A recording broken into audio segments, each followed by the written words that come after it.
Welcome to the Tea and Trails podcast. How are you doing this week? We are here to keep you company. Perhaps you're just starting your long run. If so, go you got this.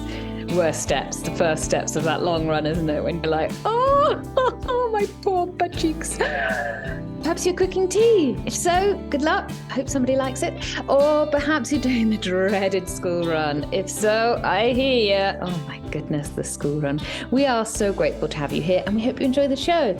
Thanks to all our patrons and partners. We have Precision Fuel and Hydration, Hom, Diggy Boo, Mountain Fuel, Outdoor Active, Vela Forte, Silver, Active Route, the Centurion Running Store, Protein Rebels, Sportsjuice.com, Big Bobble Hats, X Miles, Farm, Side Form Cottages, and Yugoku Projects too. If you'd like some discounts and to support our partners and of course the show, please consider joining Patreon. Maybe even pop over to Summit Crazy. You too could look as good as Gary and I in our pumpkin, very autumnal hoodies. Gary's often seen sporting a t-shirt. Were you wearing a long sleeve Tea and Trails t-shirt the other day? No, I do not own a long sleeve. Is that another dream? Another dream. Oh, weird. He's drinking his tea. Oh, was it me? Sorry. Sorry, everybody. Sorry. What was I going to say? Oh, yeah, you're talking about cooking your tea. Is there a weekly meal that you're like, I don't fancy that one? Because we have like a little, maybe 10 meals that we rotate. What, that I don't like to eat? Well, because I'm the only veggie in the house, I often have a different diet to the rest of the house. And our kids, being in France, have their 3-course meal at lunchtime. So they just have like a cold buffet. Oh, do you get this? The running buffet from the time they come home. And I go, why don't you have something hot instead of sandwiches and whatever? No, mum. No. I just want sandwiches. And so the buffet starts when they get home about 5:30 and then it carries on till 9 o'clock.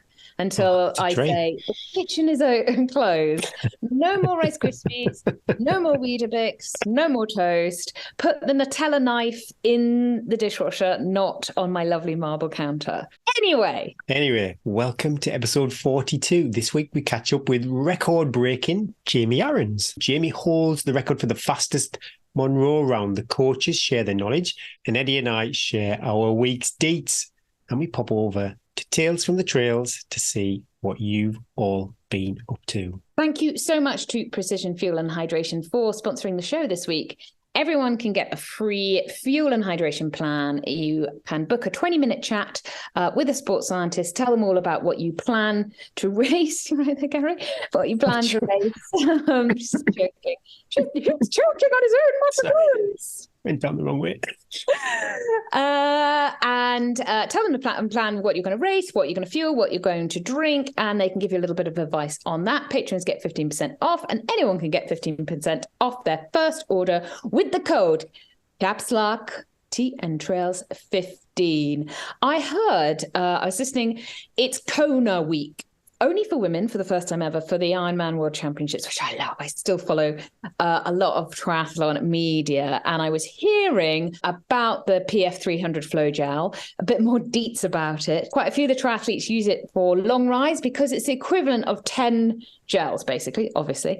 So you can put it into a bottle, and then you also don't need to drink water with it because of the solution that's made up. I keep meaning to ask for some to try it out, just because it might be that you just have a funnel of it and you just drip feed it to me into 200. It's super simple, isn't it? See you in the next anything that keeps it simple. Funnel, down. I would recommend anyone do the 20-minute chats with the Precision Fuel and Hydration guys. It really changed my fueling strategy for the Dragon's Back race, and no noise yet, so I would 100% schedule a call. Thanks to all our partners and patrons and sponsors for supporting the Tea and Trails podcast. You can find links for all our sponsors at teaandtrails.com or in the show notes. I think maybe a little bit of focus on the podcast and a little less focus on the tea you're drinking. You were looking at that tea like you loved it. I've got my Old County Tops mug. Oh, little medium flex. I've got my favourite massive vat. Look at the size of that. Oh, that's a big. Almost as big as my head. Podcast. 2 mugs. 2 mugs. What have you been up to, Eddie? Again, I'm letting the team down. Because you were like, Eddie, come on, I've got nothing. You want me to give it all again? You're going to have to start giving. Yes, please. Well, I'm talking about other people. I can tell you. Do you want me to go first? Do it.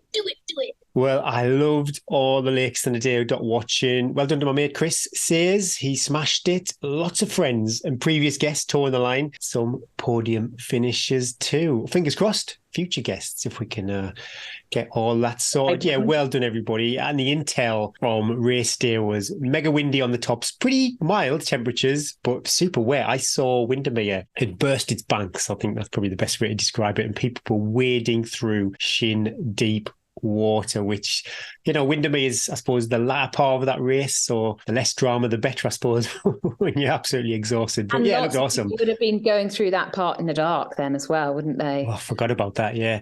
I really do. When it's an enormous race, it's 50 whatever miles, 14,000 feet? No, 11,000 feet, I think. Okay, so yeah, it's super big still. You're watching a friend watching, and that really puts into perspective how long these races are, because you just assume you're going to catch up with them a few hours later, but no, 9, 10, 11, 12 hours later, they're still out. And the rest for some people, my goodness me. But yeah, for me, I've introduced trying to get out of bed a bit earlier. So I've started doing some early morning runs, and that's been head torch runs, which not so great, but Rex loves it. It's super peaceful out that time of day. Not many bikes, no horses or people. So although I'm really not loving that 5 o'clock alarm call. Oh, 5 o'clock, Gary. I know. Time are you going to bed? I have to do 9 o'clock. If it's 5 o'clock, I've got to be doing my social media in bed about 8:30. No. Then lights out at 9. No. I'm trying to be better with screen time. Not really successful with that. But yeah, if I can get up about 5ish and get out for about 5:30, 6, then yeah, it's good. Nobody out on the trails apart from so I'm running, I don't know if you can see it, I slashed myself on a bramble bush. Couldn't see it coming and just ran straight into it. Luckily, I got my neck on my cheek. That could have been a bit dangerous. As you can hear, I'm still super nasally. I can't shift this cold. Everybody else in the house caught my cold, then recovered from it while I've still got it. I am improving though, because it's been really nice. Lisa and I because I've been poorly. Lisa and I've done quite a few runs together, but now I'm back to half stepping her. So she told me that I must be getting better because she's more tired on her runs. I didn't do any of my strength training, even though I said I was going to, and I didn't do my strides either. I'm not firing on all cylinders. Oh, you can hear, sorry. So I'm just not there yet. It's as simple as that. I don't know what you're expecting, some sort of like kindness from me. Sympathy. No, definitely not. I'm not going to get any sympathy here. Hopefully, my goodness me, because I've been super inspired by all the running that people have been up to the weekend. You got Chester Marathon. I saw people doing Kielder. Obviously, Lakes in the Day. There was some ultra up in Scotland, and those guys got absolutely smashed by torrential rain. The world's marathon record. Did that inspire you at all, Gary, or were you like? Well, I love to see stuff like that, but those things don't. It's wonderful, but no, they don't. I think it's wonderful as well, but it's so far out of my like something like Lakes in a Day and someone doing that. I actually find more like normal people doing really hard stuff. I find well, people I can connect with. I just found it really inspiring and got my juices flowing. So I think I mentioned last week I was looking at possibly, like you say, Punk Panther Ultra Trails and Dale's Runner races. It looks like at least 2 of those I can do. Pretty sure I'm free ultra trails for the Yorkshire Wolds Way and the Greener Miles, the Tyne Bridge boundaries. The other 2, unfortunately, Dale's Runner 30 and the Punk Panther Harrogate Hustle. I just, Unfortunately, my wife's working that weekend, so I don't think I can make it. And Bake Off is back. We love the Bake Off. You probably can't really watch it like we can in the UK, obviously. I used to love it. We used to watch it religiously a few years when we were in the UK. Is it good? I saw there was new presenters. Goodness me, what's the lady's name? Oh, she's super funny though. Oh my God, I'm terrible. I'm blanking on her name, but yeah, it's really good. I'm not too sure why Matt Lucas isn't doing it anymore. A bit too much detail for Bake Off, but yeah, absolutely. We all love it as a family, and I think a few years' time, I might be encouraging Esme to go for Bake Off. She's a baker. She's just really good at stuff, and she does a mean pizza, so bread week, I think she'd crush. She makes her own dough, so it's it's not just shove a pizza in them. I didn't realise, because the other week they cooked the classic Bake Off cake with the raspberries on the top, and they had to leave. God, we're going right off topic, and they had to leave off the raspberry. But I didn't even realise. I watched Bake Off for however many years it's been on. I didn't even realise there was a missing raspberry on that cake. They did the chocolate fudge cake or whatever it was. But yeah, and also what I'm really enjoying watching, I don't know if this will be on your repertoire, What We Do in the Shadows. Shall we say no before we even get there? You'd love it. It's a comedy. It's a funny vampire series. No, I still would find it frightening. I still would find it frightening. It's hilarious. It's hilarious. I was listening to the French and Saunders podcast, which is on Audible, which if you like French and Saunders, it's hilarious. I was laughing so much, but then they started talking about ghost stories and I was running through the woods and it freaked me out. I had full on like goosebumps on my arm. Wow. It was such a good story. It was about how Jennifer had lived when they lived together when they were at drama school, and they'd lived in this house and she'd felt that there was a presence in this room and then a figure of, oh my God. Anyway, it ended up they'd had to find a picture of a relation for something they were doing at drama school, and her family had lived in the same road like a couple of generations before. Interesting. Sorry. Anyway, I've been enjoying that podcast. But no, I just can't do it, Gary. I just. Is it French and Saunders now, or is it old content? No, it's them now. It's them now, which is good because it's them. They sort of have a topic, but they go back and like reminisce and have all sorts of hilarious. I honestly, my pelvic floor is pretty strong, but I had to stop a few times. Too much information. My Lisa, she's probably not going to appreciate me sharing this, but she used to be sensitive to the spirit world. No, don't. No. Freaked me out a few times. No, yeah. I don't. Come on, it's just all too much for me. Moving on. Yeah, so not a lot of running, bit of YouTubing. I didn't talk about that. Actually, my innovators. Dear listeners, we have already debriefed on this video before we started recording. You're not going to go through it all again, are you, Gareth? Yes, I am. Oh my God. Well, the reason why I'm going to do it, because I spent a lot of time with my son doing this video. You know, when you know this, and our listeners will know this, you spend so much time running on your own. It's quite a selfish endeavor. So to somehow marry that up with me and George, and, you know, we planned the video, we filmed the video, I edited the video, and then George saw it go up on YouTube, and, you know, but currently there's about 400 people had watched it. So he was super stoked. He was super stoked when he saw his handy camera work come back. He took the photograph, the thumbnail.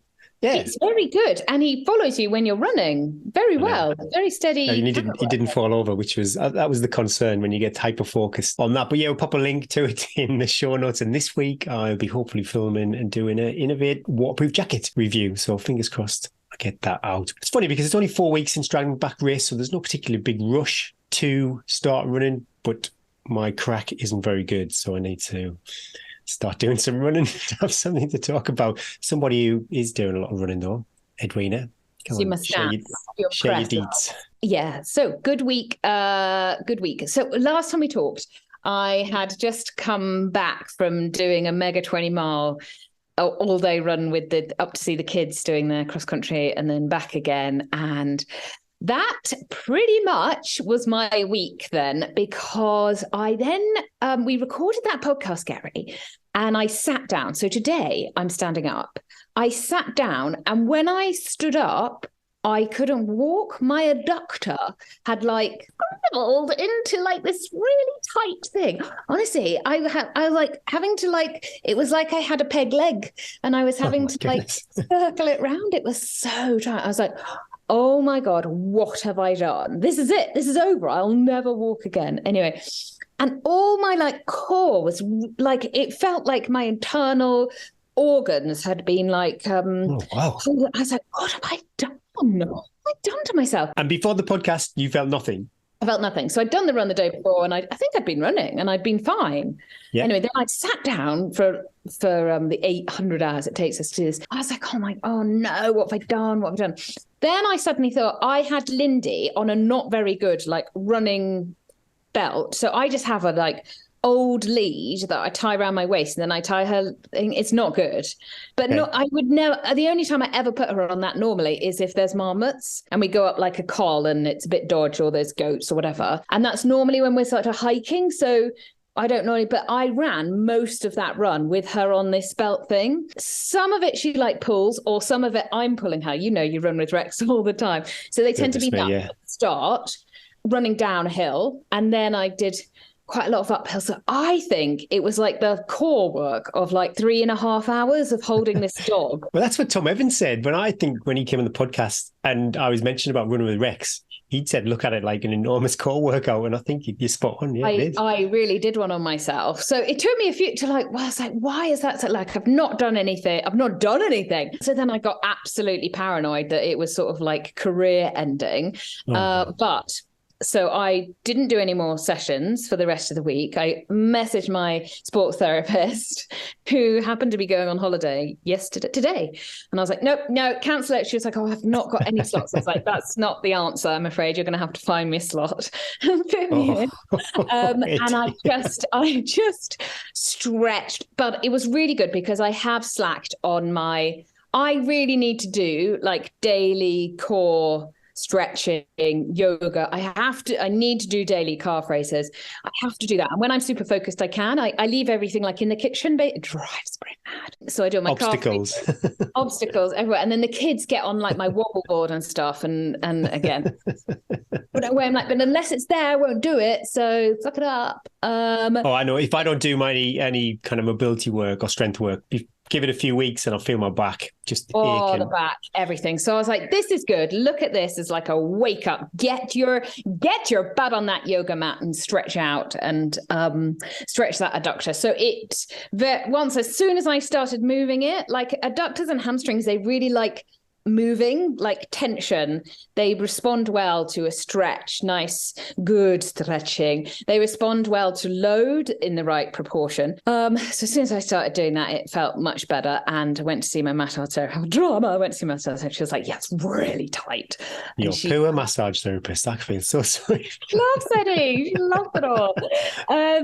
And it's feeling pretty much 99%.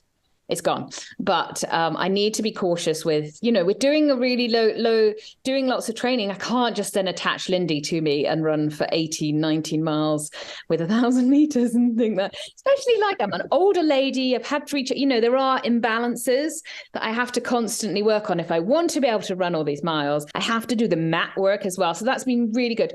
I was not going to mention it because I felt a bit embarrassed, Gary, because I was like, that's such a stupid thing to do. And I feel embarrassed that I've been lazy the last few weeks on my strength and my core and my stretching. But if I don't mention it, then I'm not telling the truth about my week. Not steady enough. I've always been truthful, haven't I, Gary? I've always been truthful. Always truthful. Well, that's why I'm sharing the fact I'm not really doing anything for 4 or 5 weeks. It's important we share when we're not doing it, even when we should be. Yeah. So I didn't do my hill reps because I was just worried about overextending. So I just knocked it all back, kept lots of really, really lovely easy miles without tons of climbing, trying to do like more rolling, which is good. It's good specificity for my race as well. And then the kids, we were lucky. The kids all 3 of them had football matches. Is there anything better than your little girl playing football with a hairband to match the England footballers in hair? Classic. And taking on the boys. Full sleeve tattoo. If they want to have tattoos, that's up to them as long as I can't see them. Yeah, seeing your little girl like get stuck in with boys, I love it. So they were all playing football, and so I just used the weekend basically to run up and down. We've literally got a footpath that runs all the way 5 miles pretty much down to the football pitch, and it's downhill, which is great. So I did the excuse of running with the dogs, and I just ran up and down from the football pitch. And then, like England, the south of England, we are having unseasonably hot weather.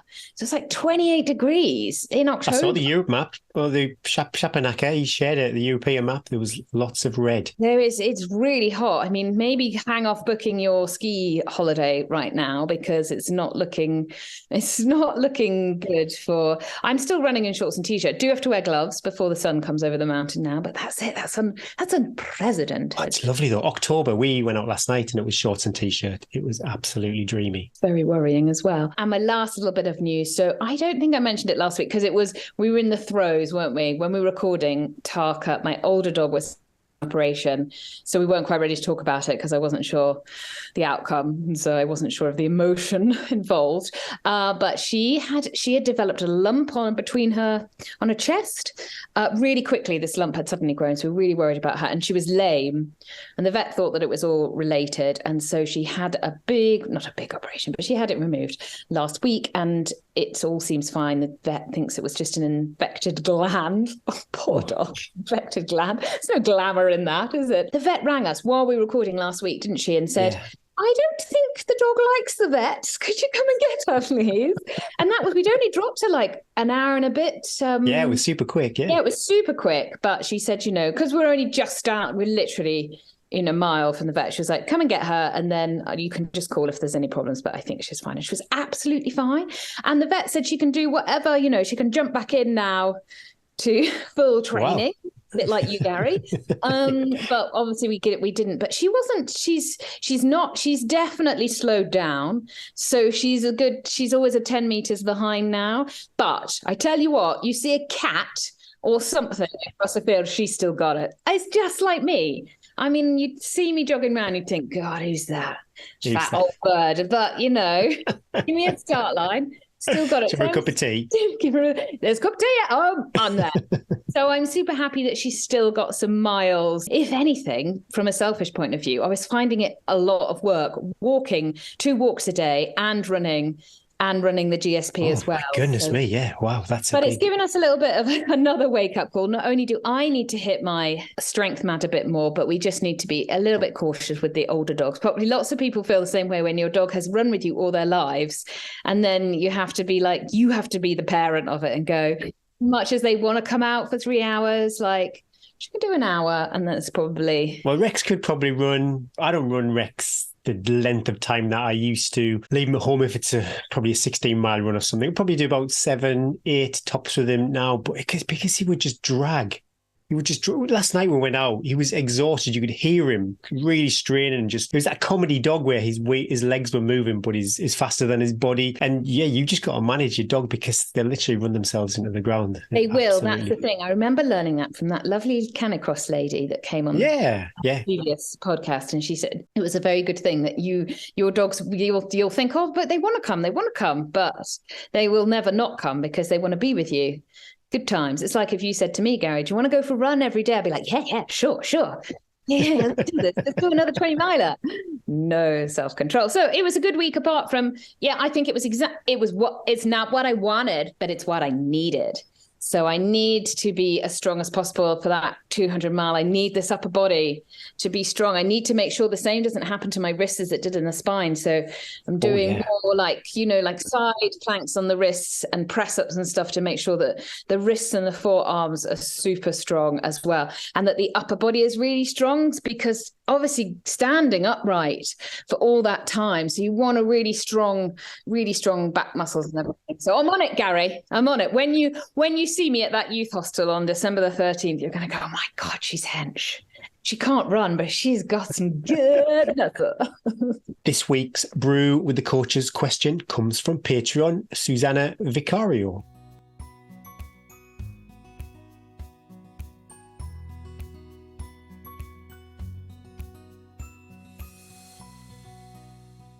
I'll be running my first ultra in October. It's a 28-mile Punk Panther event, advertised as an ultra, but I guess it's more of a mini ultra or long marathon. It has 770 meters of ascent, and I think I'll be out for about 7 hours. My previous longest race was the 25k UTS this year, and I was okay with Veloforte gels and chews. I've started using Active Root sports drink, and I'm incorporating that into my long runs as well as the gels and chews. But should I start thinking about adding some solid, normal food to my training in view of my 28-miler? If gels are sufficient, from what distance race or what duration race would you say I should start thinking about eating something other than gels? I have read and listened to podcasts about nutrition, but they always refer to 100k plus, so I don't know if I need to worry about this for shorter distances. Thanks, Susanna.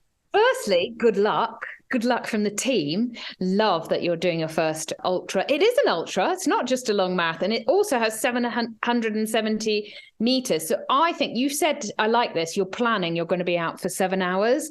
So I think, don't think of it. This is a dangerous game to play if you say it's just a marathon, because I think you want to be looking at this as time on your feet. And so if you think about 7 hours, that's quite a lot of food. This is great how much food you can eat. We know the Punk Panther race as well, and we know that their checkpoints are really well stocked and you're going to be really well looked after. So here is a chance not only for you to try your first ultra, but also to experiment a little bit perhaps as well with some fueling. I love that you've got on well with Velo Forte gels and chews, because they're a great basis for, as you said, for the shorter races, or for perhaps now mixing it up for trying out some solid food. There's no rule. There's no, we won't be out there with our guidebooks telling you that, you shouldn't be having solid food until you've run over 20 miles. I would actually say introduce the solid fuel earlier rather than later, because you want to keep your gut working. You want to keep fuel in your gut. Your body wants to know it's being fueled. It will respond so much better if it knows from the off that this is something it's going to be provided fuel for. Because if you eat also when you going this little bit further than you've been before, your brain is going to play some funny tricks on you. It's going to tell you perhaps halfway through that you can't do this. It's going to be tough. So you want to keep those carbs going into your brain so that you can keep making good decisions and you can keep troubleshooting. So I would say the biggest thing, as you've been doing, is just experiment. But go on, don't worry so much about distance. I would go on time. So if you're thinking about you're going to be out there for about 7 hours, I would look at having something every 30 minutes, maybe start with 30 minutes, and maybe doing your Velo Forte protocol on the hour. So some gels, some chews, and then perhaps trying some little sandwiches, some little wraps, bananas, just some really like easily chewable things that you can, nice and soft, that you can put in your mouth and see what works and what you like. You might find, like we talked to Andy Berry, and he could do the whole Lakeland 100 on gels. There are people that can just run on gels and chews. You might find that you can do that, but I do always think that it's good to have a backup plan, just in case you get to 4 hours and you go, if I see another Velo Forte chew, I'm going to throw it in the bush. So yeah, I'd say I love that you're thinking about this and you're preparing. You've already won because you're preparing and thinking about this rather than getting to the start line and going, well, I don't know, what am I going to do? So I think that you're in a great place and a great place to try. And please let us know how you get on. Trisha Lott? Yeah, I mean, I think you're doing everything right. I mean, if you're happy with Belfort gels and chews, then I would trust yourself. So keep going with that. Get out there and do the training for your 28 miler. You said you've started incorporating active root sports drink as well. You could push through that 28 miler and for 7 hours and definitely stay on what you're doing at the moment. For absolutely. But I would say just 2 nights afterwards because of the sugar high. Yeah, but you could definitely do that. And there's for example, there's a lot of people out there who will go through that kind of distance just on gels. For example, we talk about Dragons Back a lot. Most people were doing gels, I would say, for all of the days. So yeah, I mean, I would say you're doing all the right stuff. Keep doing what you're doing. The key to it though is getting out there and doing training. When you're doing training for your 28 miler, doing it in the type of environment that you're going to be, trying incorporating that type of ascent into it as well, into the training, because that will, and the pace, doing pace specific work. So you'll know whether or not you can sustain that.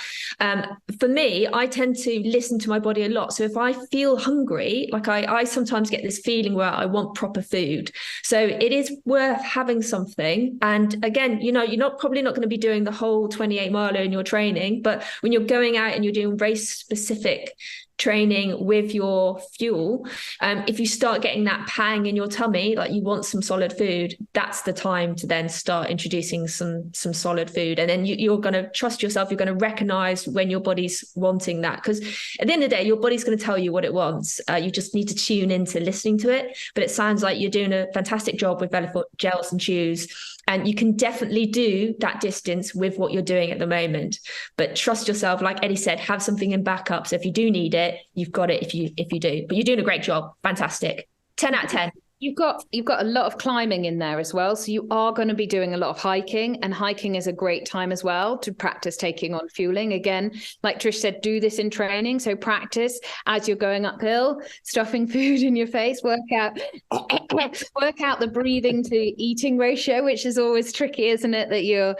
But it is a great time because you will be walking some of this. And so that is a great time as well to take on fuel and I always say, or I'd like to take something maybe just as I start a descent, as long as the descent is nice and easy and smooth running. If it's technical, do not put something in your mouth because that can end in a terrible. Or just before the ascent. So you got time to chew it down before you're like, dying. But again, that's also personal preference. So practice that as well. Like some people don't want to eat as they're climbing up because they will be too breathless and they find that horrible. Some people prefer to eat on the descent. So, so work out what works, practice with different situations. Was it Elsie Davis wanted to introduce the mashed potato and ketchup because she was... Yeah, she does. That one, hasn't she? That never came out again, did it? Yeah. Rebecca, is there anything from your point of view to add to Susanna? No, I think that's all covered. Yeah, I think that's it. It's if you found something that works really well, I'd stick with it and have another couple of different options. But whatever you do, practice it. That's always the advice. You can get the energy, like you say, Andy Berry, 20 hours roughly, Lakeland 100. I was smashing the sandwiches after about 14 miles on my Lakeland 100. Like after about 14 minutes, I thought you were going to say. I would find that quite sad just to take gels for 20. I wouldn't enjoy that. That's my strategy for next year. Where's the joy in that? I'd be like, no, I need to look forward to something. I think as well, like it's just with the intensity, it's just so much for me. And then it's training as well. So I've trained myself to do it, but it's so much easier to get a gel down than it is to get a sandwich down. But then again, like, talk about distances for 100K, I would want some solid food, for 100 mile, I definitely want some solid food. So it's just about when and where, where in your strategy and your plan for that race you're going to get that in, isn't it? Can't wait to track you around there just on gels. I'm just going to make sure. In fact, I'm going to write to the checkpoints and go, Gary doesn't want any food at checkpoints. Don't give it to him because he said he's don't give him any sandwiches. All on gels, so cover everything up and tap his hand if he goes near the table. No, not for you. Good luck, Susanna. Let us know how it goes.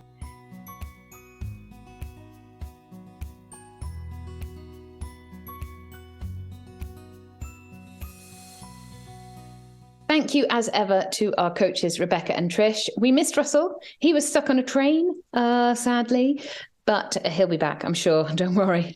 He'll be back in a few weeks. Don't forget, if you are a Patreon, send over your questions for the coaches to hello@teaandtrails.com. Like I've said before, no question too big, no question too small. Coach Rebecca, when we recorded, was fresh off a charity track challenge, 5K an hour for 24 hours. She said it hurt her legs a lot. Sounds nuts, but all for a great cause. If you'd like to support the Heads Up charity and pop a few quid in the pot, we'll pop a link in the show notes. It's on a Just Giving page. So well done, Coach Rebecca. I love the fact she gives us all our medical and sensible advice, but is walking the walk as well. This week's guest is Jamie Aaron. Now, Jamie's got the world record for the fastest Munro round, and people who don't know, that's 282 peaks, 3,000 kilometres, and over 140,000 metres of ascent. Climbing, running, walking, cycling, and kayaking. I just can't even get my head around. I loved our chat with Jamie, and as always, the time just flew by. We could have chatted and chatted and chatted all night.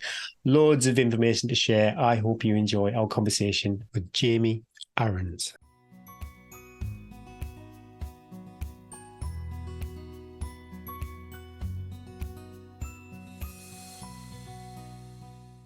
We are so delighted after many, many emails, months and months of waiting. I actually got, in the middle of Totret last week, a request. When is Jamie coming on the podcast at 4 a.m. in the morning in a life base?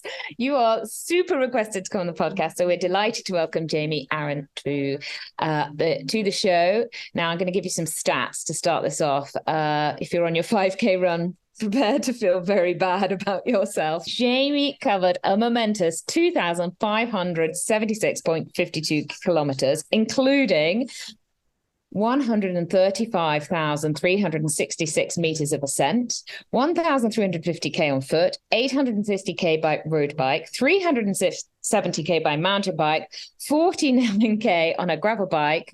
How many bikes does this girl have? And 11.6k by kayak.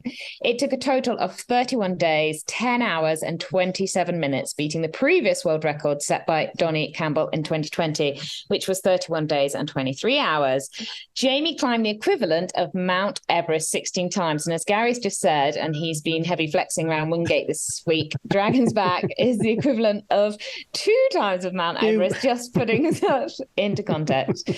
On reaching her final summit of this epic challenge, she dedicated those 31 days and the blood, sweat and tears to her late friend and ultra runner, John Kinniston, who encouraged her to take on the record and who, of course, was a founding member, partner, and is the spirit still behind this podcast. So when I read that, Jamie, I had a little emotion because I love that. And he'd be so happy. He would be, I bet he's raging up there in heaven now that he's not on this podcast chatting to us now, though actually he would be like, I'm not doing it with Eddie, she talks too much. I need to have Jamie all to myself. So welcome to the show.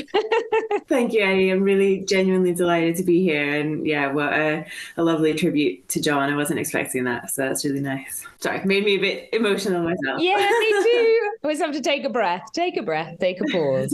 Yeah. Wow, Jamie, what an incredible achievement. Both of us can't wait to hear all about it. But first, we ask all of our guests, where are you? What was the view from your window? And have you been for a run today?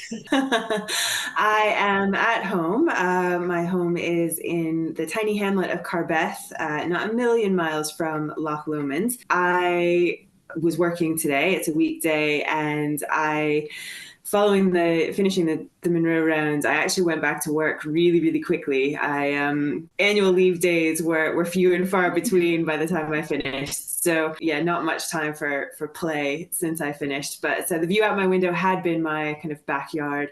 And while I have not been for a run today, and I certainly don't go for a run every day, far from it, I have been for several dog walks with my rescue dogs, collectively known as the Fluffs. Pirate and Hope. Fluffs, awesome. We've actually got a specific bank of questions about the dogs a little bit. Excellent.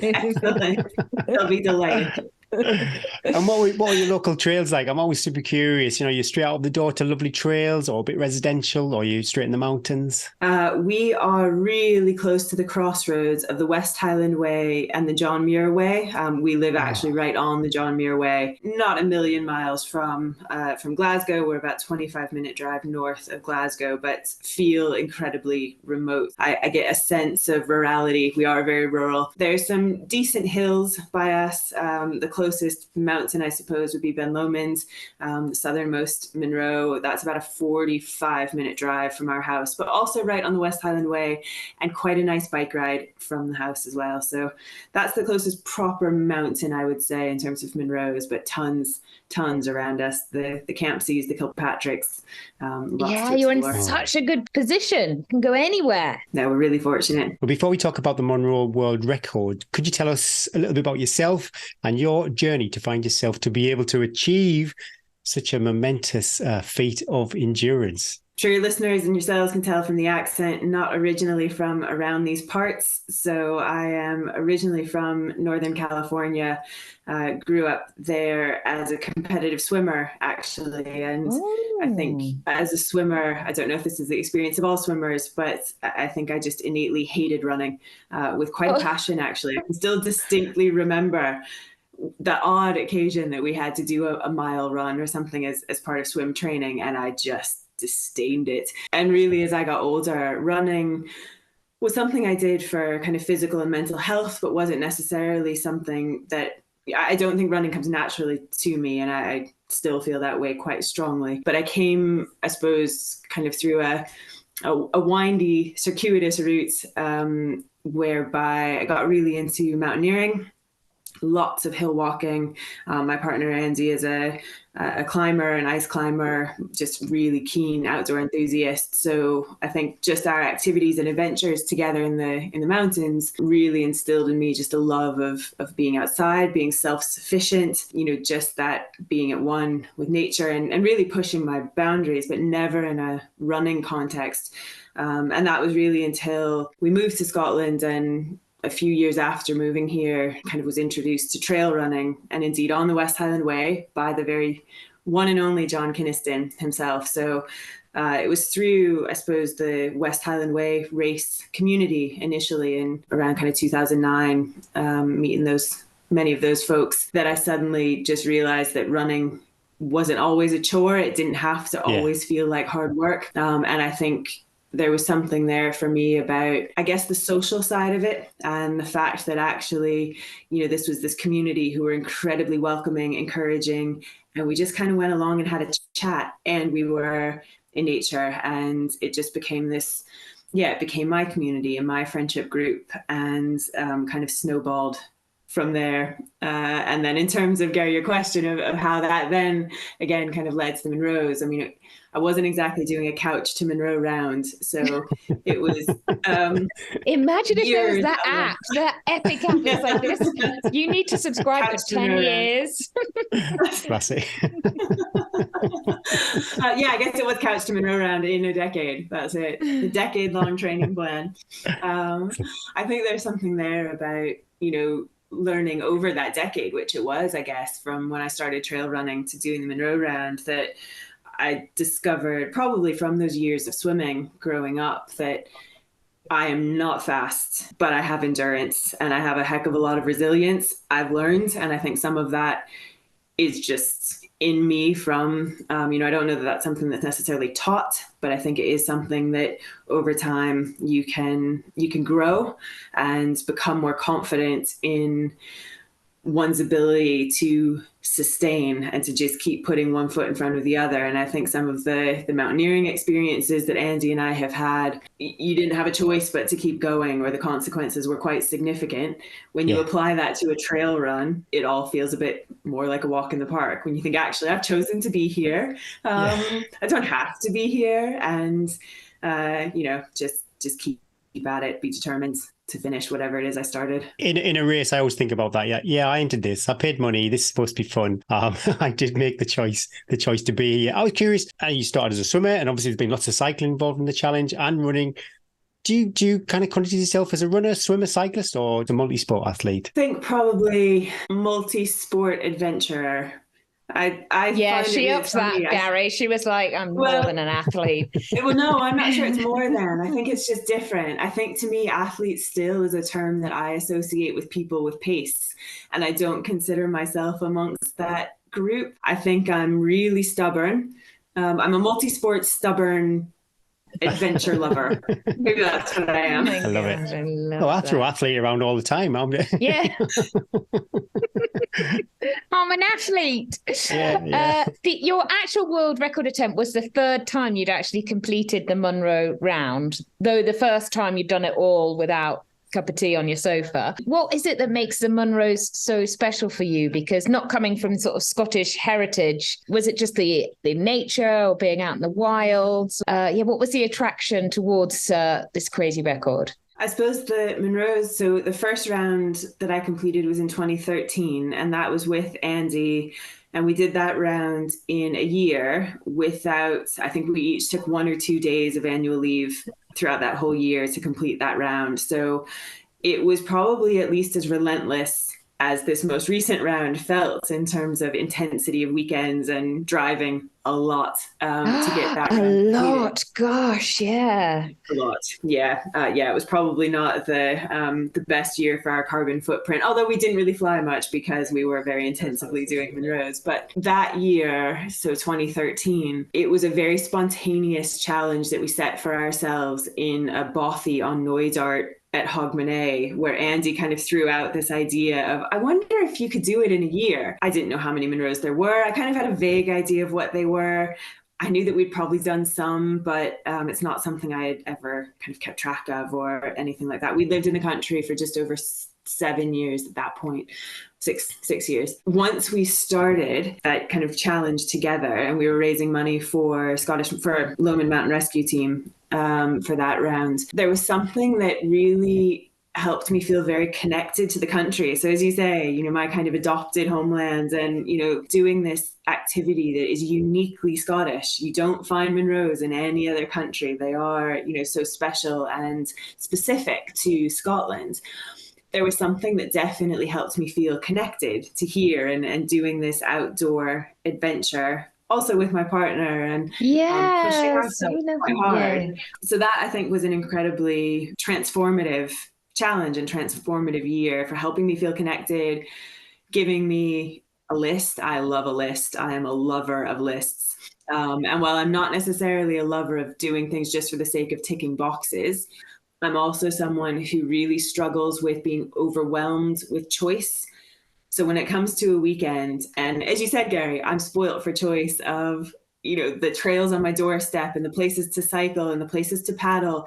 And sometimes actually I really just need some focus, and having the Munros as a list to give me some focus, and actually more recently the Corbetts to give me a list to focus, has been really helpful. And I find that kind of makes me less overwhelmed with all the amazing options that face me on a Friday when I'm finishing work. When did the sort of like seed get planted that you thought, well, I've done it in a year, I can do it in a month? This year, that was...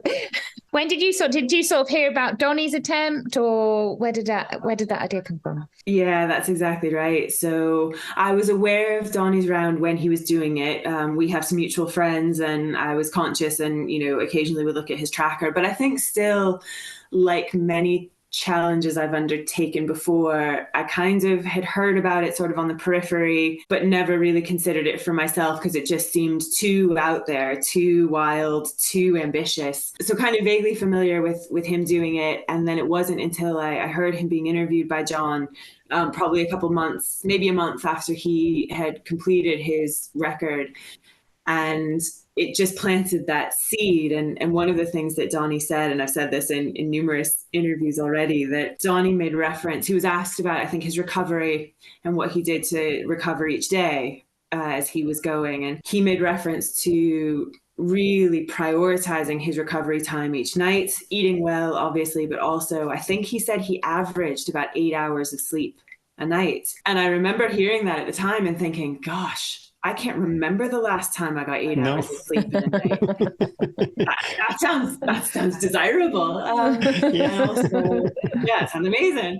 And I think I knew at that point I had done I've done several at that point, multi-day activities, multi-day races. And I knew through experience, I cope with sleep deprivation relatively well. That seed, I think, was planted with hearing Donnie, finding him incredibly inspiring, just this, focus that he had on doing something so ambitious, so that required such dedication. And also something that I thought, well, I'm clearly not as fast as Donnie. Our moving speed, actually, if you look at our records side by side, I would have been on the move for way longer than him each day. But our overall times are obviously just that little bit different. And some of that was strategic. Some of that was my route, which I did change quite a bit from his. But it was also that I just slept a lot less. And so you because you averaged read about 4 hours of sleep or less, or sometimes none. Yeah, so I think the average, that's probably about right. I was getting a little bit more at the beginning. Originally, when I plotted my route and I planned out a very rough schedule, I did it on the basis of 6 hours of sleep a night. So I kind of planned around 8 hours of non-movement per day, so that transitions, eating, toilet, whatever else, included in that 8 hours, that 2 hours of it would be that other stuff and 6 hours of it would be sleeping. And even then, as I was plotting that kind of very rough schedule, I thought, gosh, that feels a little bit impossible. I'm not sure I can cope on 6 hours of sleep every night doing so much activity. And lo and behold, I managed, and then some.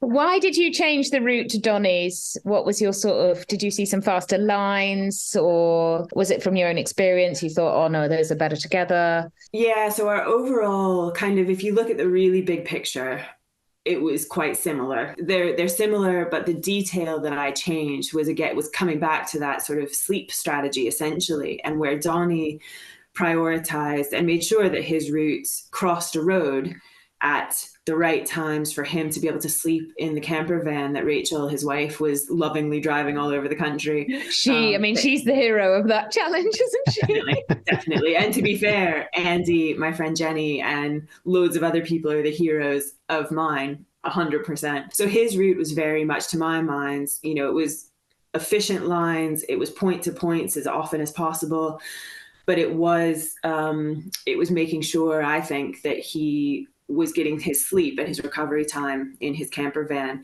Whereas I looked at the map and thought, what is the most efficient route I can come up with? Take the question of sleep out of it. Okay, and only once the route is there, then we'll start to think about where I bivvy, where camping stuff can be brought in, where I can cross the road, and that ties in with where it would make sense to sleep. Yeah, just kind of being a little bit more flexible, I guess. Yeah, playing to your strengths a little bit more. So like, okay, so I'm going to be longer, so I'll stop when I need. So that must have taken up a lot of your time. That must have been mega, planning all that, replanning, probably planning.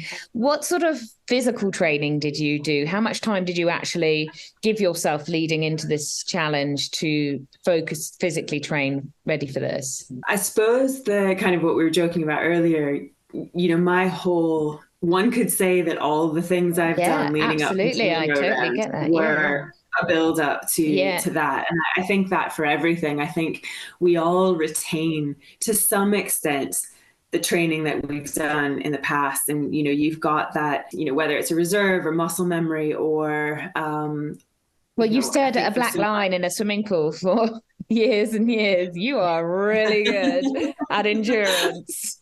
Your brain just having to go turn off, you know, just switch off. Yeah. No, that's it. But I did. So I think between that seed being planted by Donnie's interview, that one particular interview, and then me accepting that seed was, I didn't mention it to anyone but John. So John was absolutely the first person who I told. And since his passing, I'm really glad that I told him, because I hadn't really told anyone that I was even thinking about it. And, you know, at the time, John had just said, as you know, you should go for this. You should go for this. This would be an awesome thing to try. And I think and that's what he said, that very first trail run I ever did on the West Highland Way, when I was incredibly anxious to run with strangers, and just really feeling quite overwhelmed. And John, like many others in the kind of ultra running trail community in Scotland, just said, just try it. It's okay. We're kind of supportive. We're here for you. And I think this was just an extension of that. So the seed was planted. I told a very limited number of people in those early days, but then probably maybe with about 18 months before I started, I decided I'd never had a coach before for running. Kind of everything I've done till now was just what felt fun, and what felt, you know, right to me. But I decided, because there was so much planning involved between the route planning, the logistics, everything else, that I decided to outsource the part of my brain that could cope with planning training, and brought on board Paul Tierney from Missing Link Coaching. Paul did all of the kind of training plan, and we worked together to, as you said, kind of make it the multisport side of it. I don't have a background in cycling, so introducing kind of cycling sessions. Nothing was ever particularly intense, because at no point was I becoming very intense during the challenge. It was basically training to try and make me, as silly as this sounds, unbreakable. It was to make me as robust of a human as I could be in the hills. Also, I think to give me the confidence, the mental kind of toughness that I needed to be able to see me through what turned out to be 31 days. I didn't know that at the time when I started. So what sort of sessions, can you give us a little flavour of what that unbreakable training looked like? Mega sessions, mega long sessions? Not especially. In fact, I think what Paul did was probably reined me in from doing longer Too things much. than I might have done. Yeah, Yeah. yeah. So a real variation during the week. I work full time. I've got dogs who unfortunately are a bit older and means I can't run with them anymore. So You got to time add for in the dog dog walks, walk. Yeah. time for work, time for those bits and pieces that life throws at you, and then training on top of that. And I think Paul was incredibly respectful of making sure my training plan fit around my life rather than and I am not a morning person. Anyone who knows me knows that mornings and I don't get along very well. I think being conscious that all the training plans in the world that told me to get up at 5 before work were just doomed to fail. So with that, during the week, it was kind of a mix of, usually some kind of hill rep session, but nothing, that was more than an hour, hour and a half total. Really, really kind of clear recovery runs after harder sessions. Cycling, either depending on the weather and my plans and daylight, either a turbo session at least once, if not twice a week, or a bike ride. I think he just really fed into my need that training needs to be fun and it needs to be enjoyable. And I'm not, I'm not an Olympian. I'm not, making millions out of doing a Munro round. So actually it needs to be enjoyable. And don't get me wrong, some of it sucked, and not because of Paul, but because just sometimes Training just sucks sometimes. Yeah. But it's a means to an end, isn't it? And you Yeah. kind of accept that. And that is what you do as someone who's ambitious and has a goal you want to achieve. Sometimes you need to do things that hurt or are uncomfortable to get to that point. But I think it was just about being quite well-rounded. And he developed kind of strength and conditioning sessions that were very tailored to, I didn't get very many niggles, luckily, during training, but any kind of, we niggle, anything that felt like a point of weakness or vulnerability, really targeted just to give me kind of overall. So not massive weight sessions or anything like that. It was much more, body weight stuff and just a very holistic approach to making me a well-rounded, robust kind of person. And then in the nearer, I guess, kind of months before, I was very conscious, and this was again where we worked together. I definitely psychologically felt like I needed to get some back-to-back kind of bigger days in the hills. So we had, I think, 3 long weekends. So I started late May. So February, March, and April, we built in 3 or 4 day weekends in each of those months where I was just out in the hills, either recceing or, kind of doing bigger back-to-back days where I aspired to do at least 3,000 meters of ascent each of those days, just again to kind of reassure me that I could do that. So it was as much for the physical training as the mental training I needed. Would you bivvy down on those weekends, or would you come home at night? I would either camp or sleep in my car, or depending on where I was, I'd go home. So it depended on where I was in the country. The training weekend in March, was it February's or March's training weekend, had massive aspirations to recce particular mountains, and the weather that weekend was just atrocious, and it wouldn't have been I shouldn't say it wouldn't have been safe. We probably would have gotten away with it, but we probably wouldn't have gotten done the sort of stats that I had in my head I wanted to get done. So kind of shifted plans and made it a much more local kind of hill outing. So lower hills, but more of them. And luckily, I have friends who are really into doing silly ideas like, running through snowy bog for 8 hours on a Saturday morning. So most of my recce's, and not most of my recce's, most of my training, those bigger outings, I was really fortunate that I had company of friends as well. Okay, so we got the route, you've done your training. How did it feel in like the couple of weeks leading up to when you knew? Did you have like a rough start date, like a weather window? Were you watching the weather to know when you were going to start? And how did you feel like emotionally? Because I know when I've done mega challenges, like the few weeks before, I just am like, oh my God, I can't do it. I don't want to do it. I don't want to do it. Or were you like, I'm strong, I'm good to go, I'm ready for this? I think there was so much build up, that it was genuinely 2 years of planning, route planning, logistics, the coordination of the small army of support volunteers that I had, supporting me. There was certainly a sense of, I don't think I felt physically ready. I don't know that. Yeah, do you ever, like for anything like this, like how do you, Yeah. So I certainly wasn't approaching May thinking, "Oh, goody, I'm starting in just a few weeks." I can't wait for this cold, midgy-filled camping.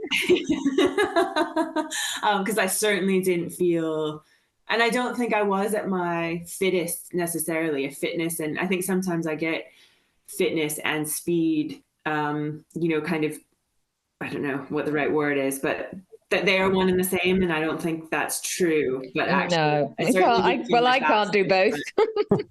No. As it approached, I mean, I had set a start date, if for no other reason than I had so many people supporting me, I needed to have a rough start date. And I suppose as we approached that date, if the weather had been horrific, I would have needed to postpone, in no small part, regardless of the crew, that first day. The day before I started, I required to get a ferry across to Mull.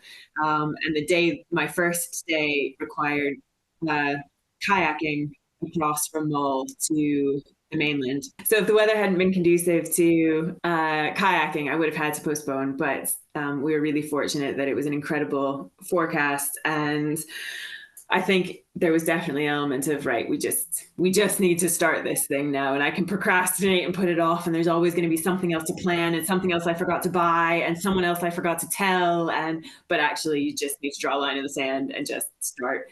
And the few weeks before I started were, I mean, I tried to be restful, but actually I'm not sure I got any more rest than I did during the rounds. Because there was just so much to do. Lots of coordination with estates and landowners, making sure that I had permissions where the support vehicle needed to go.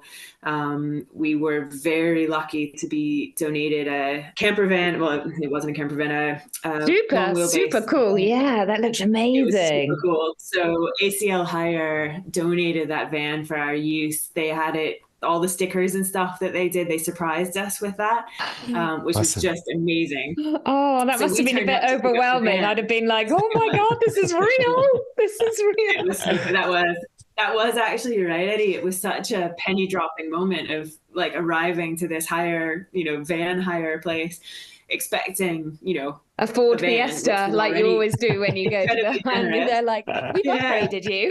So yeah, you make a good point about land access. If someone was to go on Strava and look at your route, is there parts of that route they would need to get permission, from a landowner, or is it all free to roam land?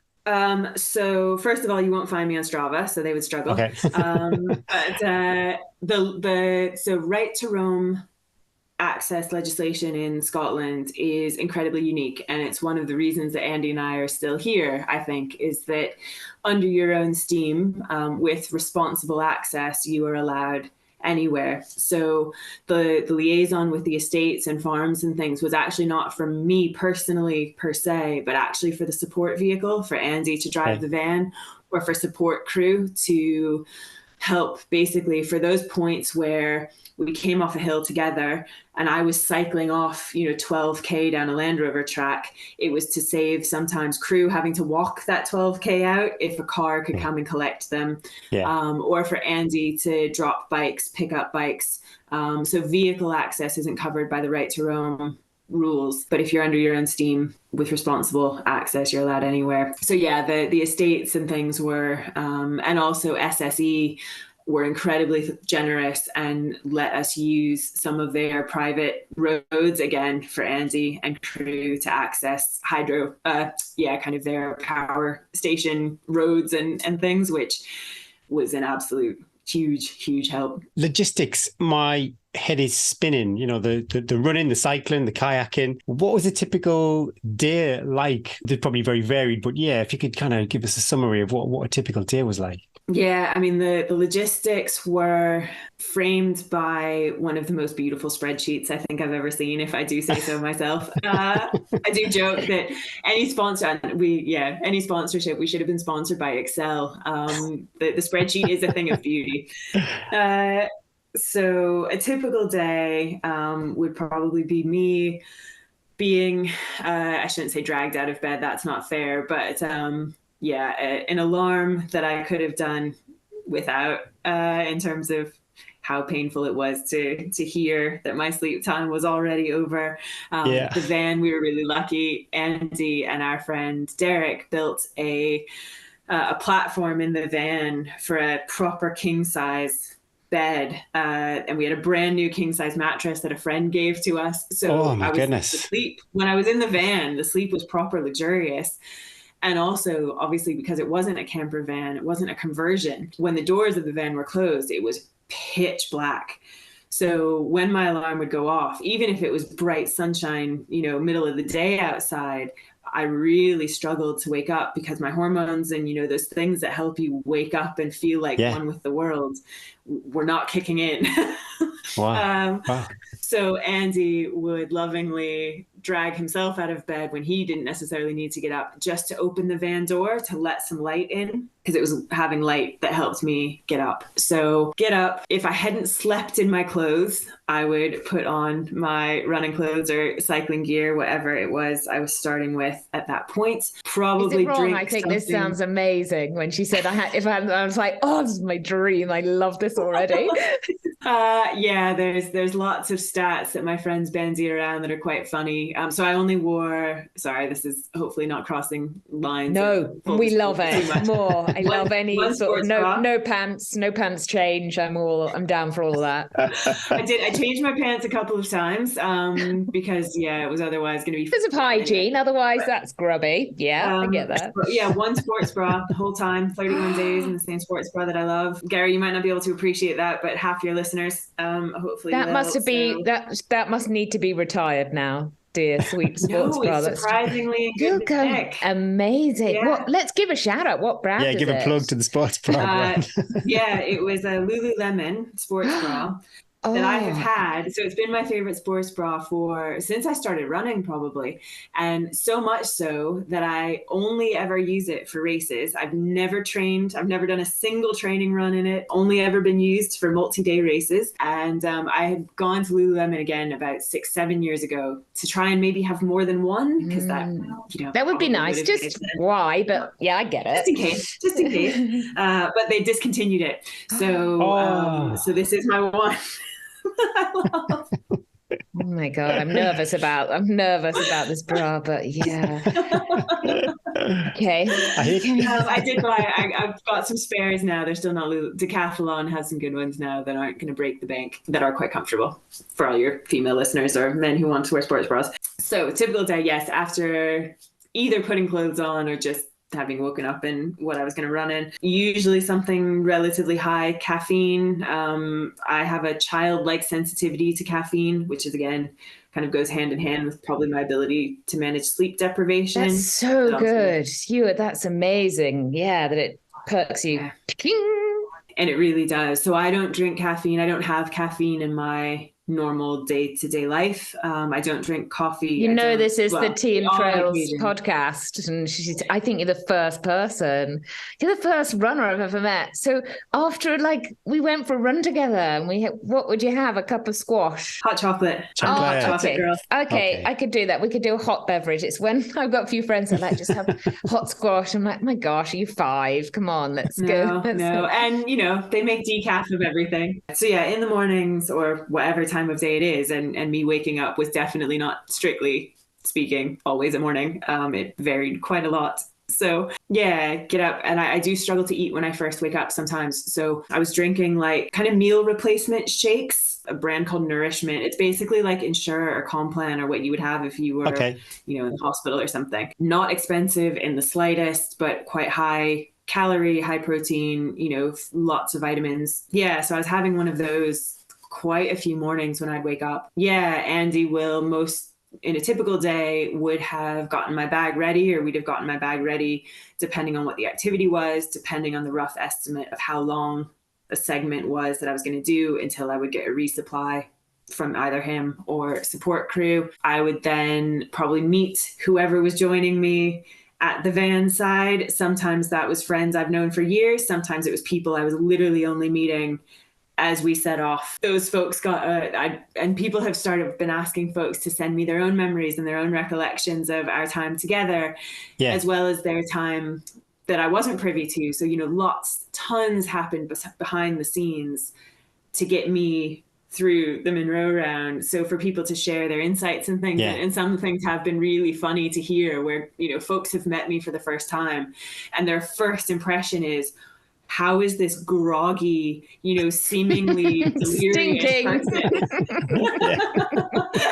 How on earth is this human going to get around like the length of herself, let alone, whatever 100K we were about to do? I love that though. You could have 5 people in the room all experiencing the same day, but they'd all have a different version of events. I love that. Yeah, totally. So, and that's been, because it was a team effort, and I will, go to my grave saying that this, the record will ultimately be my name, but actually it was a team challenge. And, the 2 years of logistics were about creating that community and creating that team and creating that, the car shuttle plans and the who was doing what, when, where, how were they getting there, what skills and strengths did people bring, and therefore which bits did they want to do, which bits did they not want to do, slotting people into segments to, meet their work schedules, their childcare schedules, their whatever it was. So that 2 years of planning was challenging, but absolutely worth it. So that when it came to it,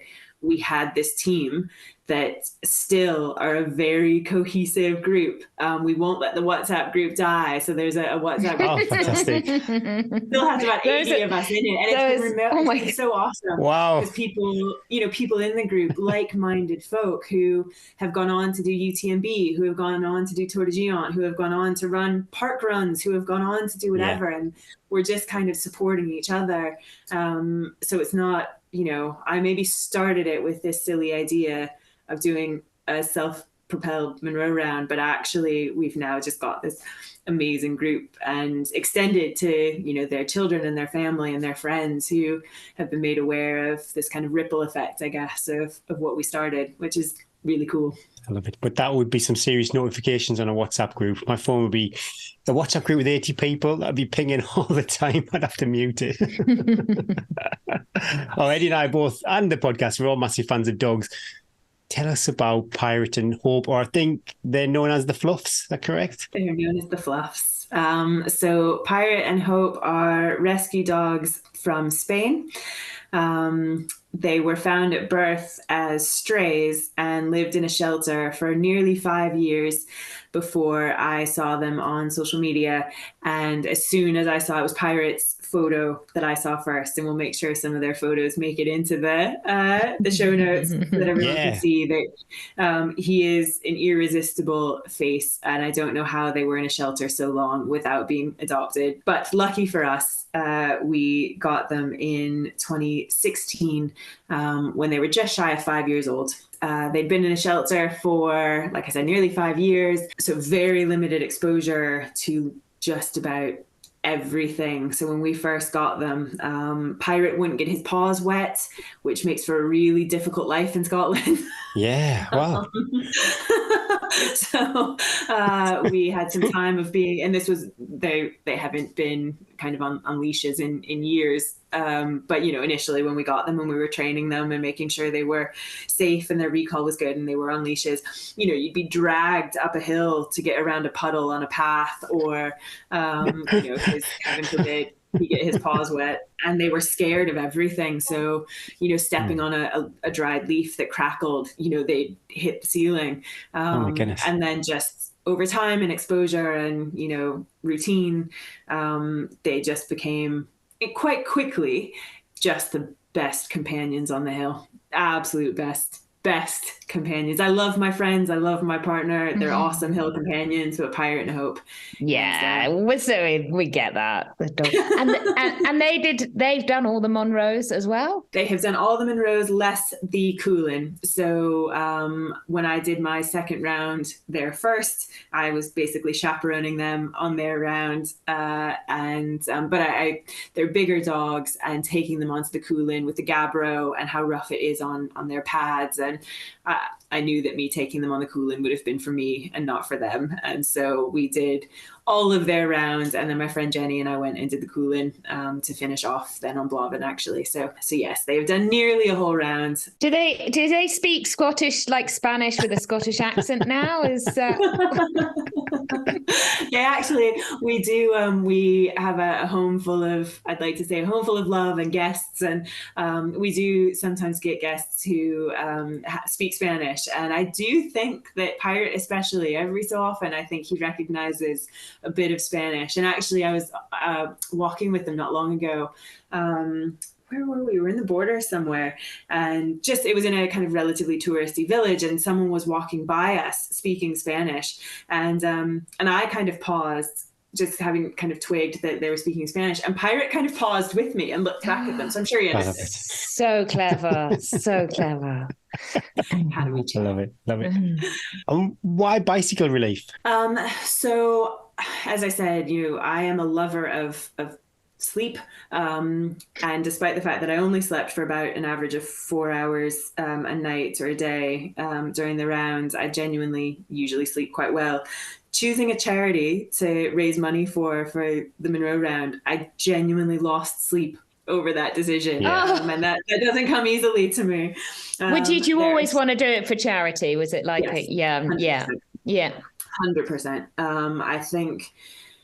I think I needed probably a little bit of external motivation, or I knew that couldn't hurt, to know that I was accountable to something that I was going to be proud of raising funds for. But also I thought, what better opportunity to raise the profile of something than doing something that is quite out of the ordinary. So many worthy charities out there that I could have chosen. And I settled on World Bicycle Relief for a number of reasons, including I really liked, there was so much cycling in my rounds.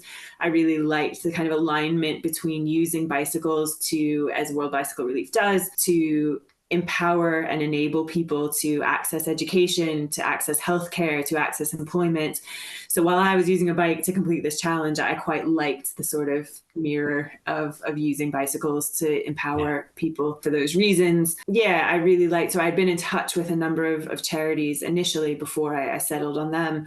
And I also, their fundraising coordinator, really just lovely, got back to me, really supportive, really did their job jolly well. Yeah, and so that's quite helpful, and that builds bridges, and they were, that certainly helps. But I think overall, I really like their ethos. I was really proud to raise money for them, and I like so I'm a social worker, and I think a lot of what I do, as much as I want to be working on prevention and empowering people. And I think there are so many charities that are responsive to crises and need. And actually, I really liked something that was preventative in nature. Yeah, just empower people. How much did you raise in total? I think we are now, with gift aid, around £26,000, which fantastic. Is awesome.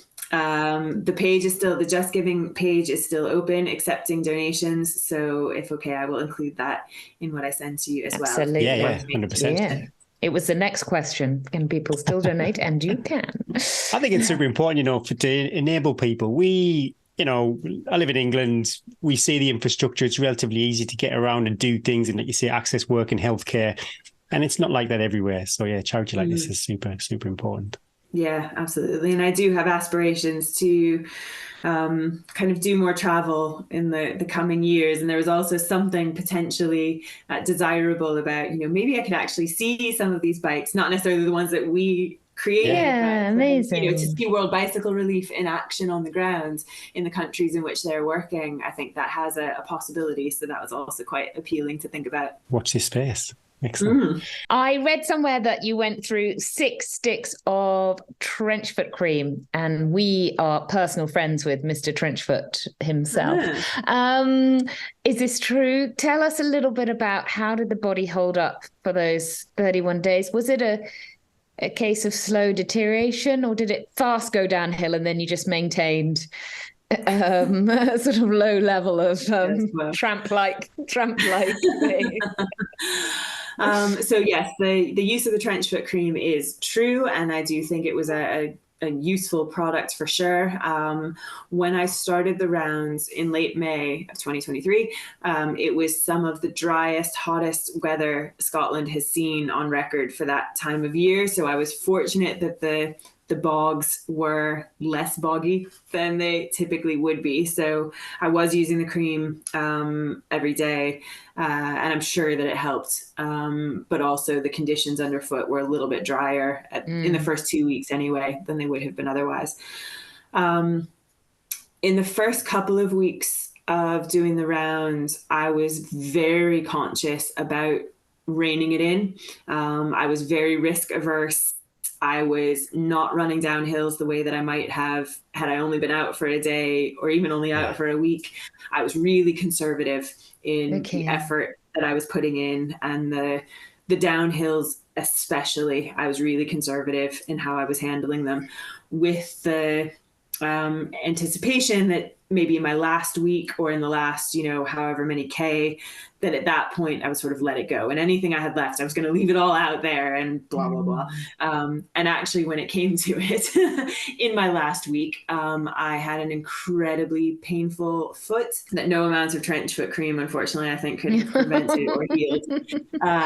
So we think what it was, although we'll probably never know. It was quite possibly an internal infected blister. I didn't even know such things existed. You don't until it happens to you, does it? It's not something you talk about in the cafe. Just a guess anyway, and that's born out of what happened kind of in the 4 or 5 weeks after I finished. But essentially something horrible was pushing on a nerve in the ball of my left foot. Oh my God. And it just meant, and there was nothing obvious on the surface, but certainly touching my foot to the ground was pretty horrific. Oh my goodness. It was pretty horrible. So that got worse and worse in the last kind of week, which meant that, all my big talk of, how I'm going to hammer it downhill. You wait. You see me now. You wait. Yeah, I was all talk. So in terms of my body, getting back to your question, Eddie, it was funny because actually everything besides really my left foot was pretty fine. It was a slow plod. I guess you just steady as the body just goes, okay, we're doing this. After I guess the first week when you're like, oh, I'm doing this. I'm doing this. And then the body just goes, okay, I'm doing this. Right. We're doing this. We're doing this. Yeah. I think the multi-sport nature of it definitely helped. So, being able to transition muscle groups and change from cycling to hiking. Oh, what a dream. Yeah. Yeah. So, and also mentally, I think that aided recovery and sort of rejuvenation for me, because when I transitioned from one activity to another, it genuinely felt like a fresh start. It felt like, okay, we can compartmentalize that horrible hill that I just came down with an incredibly sore foot. And, we couldn't find water because it was so dry, all the bad stuff. You could just kind of park that and think, actually, now I'm getting this awesome mountain bike descent with Andy in front of me, and we're just going to go for it. And then, oh gosh, that was a bit scary. I don't want to relive that. Okay, well, you get to park that, and actually now you're doing something else. And I think being able to shift gears like that was helpful physically, but I think it was also really helpful mentally. And that is all kind of contributes to feeling okay by the end.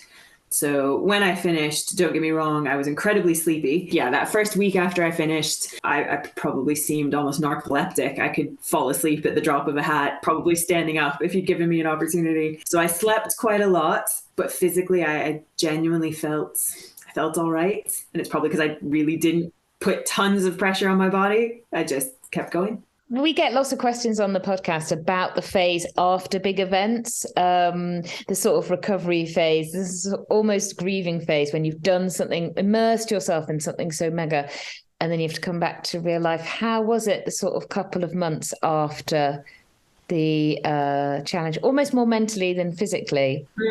I think there's definitely an element of it all feeling a bit surreal. And I think probably still so. Yeah. So I think there's probably never been anything I've done before that's had such build up to it. So, you know, even Tour de Géants and adventure races that had months in the planning, months in the looking forward to, this had literal years in the looking forward to. So I'm sure that my friends and family were all concerned if it hadn't gone well, you know, that would have been a difficult pill to swallow. Yeah, nobody wants to think about that. Not with that spreadsheet. You had it down with that spreadsheet. No, thanks. They all would have been terrified and have had to try it again, and nobody needs that. So yeah, I think I still want to take some time out to do some more reflection and, you know, look back at the photos. And like I said at the beginning, you know, I went back to work really quickly after I finished, you know, within days of finishing, I was back to work full time.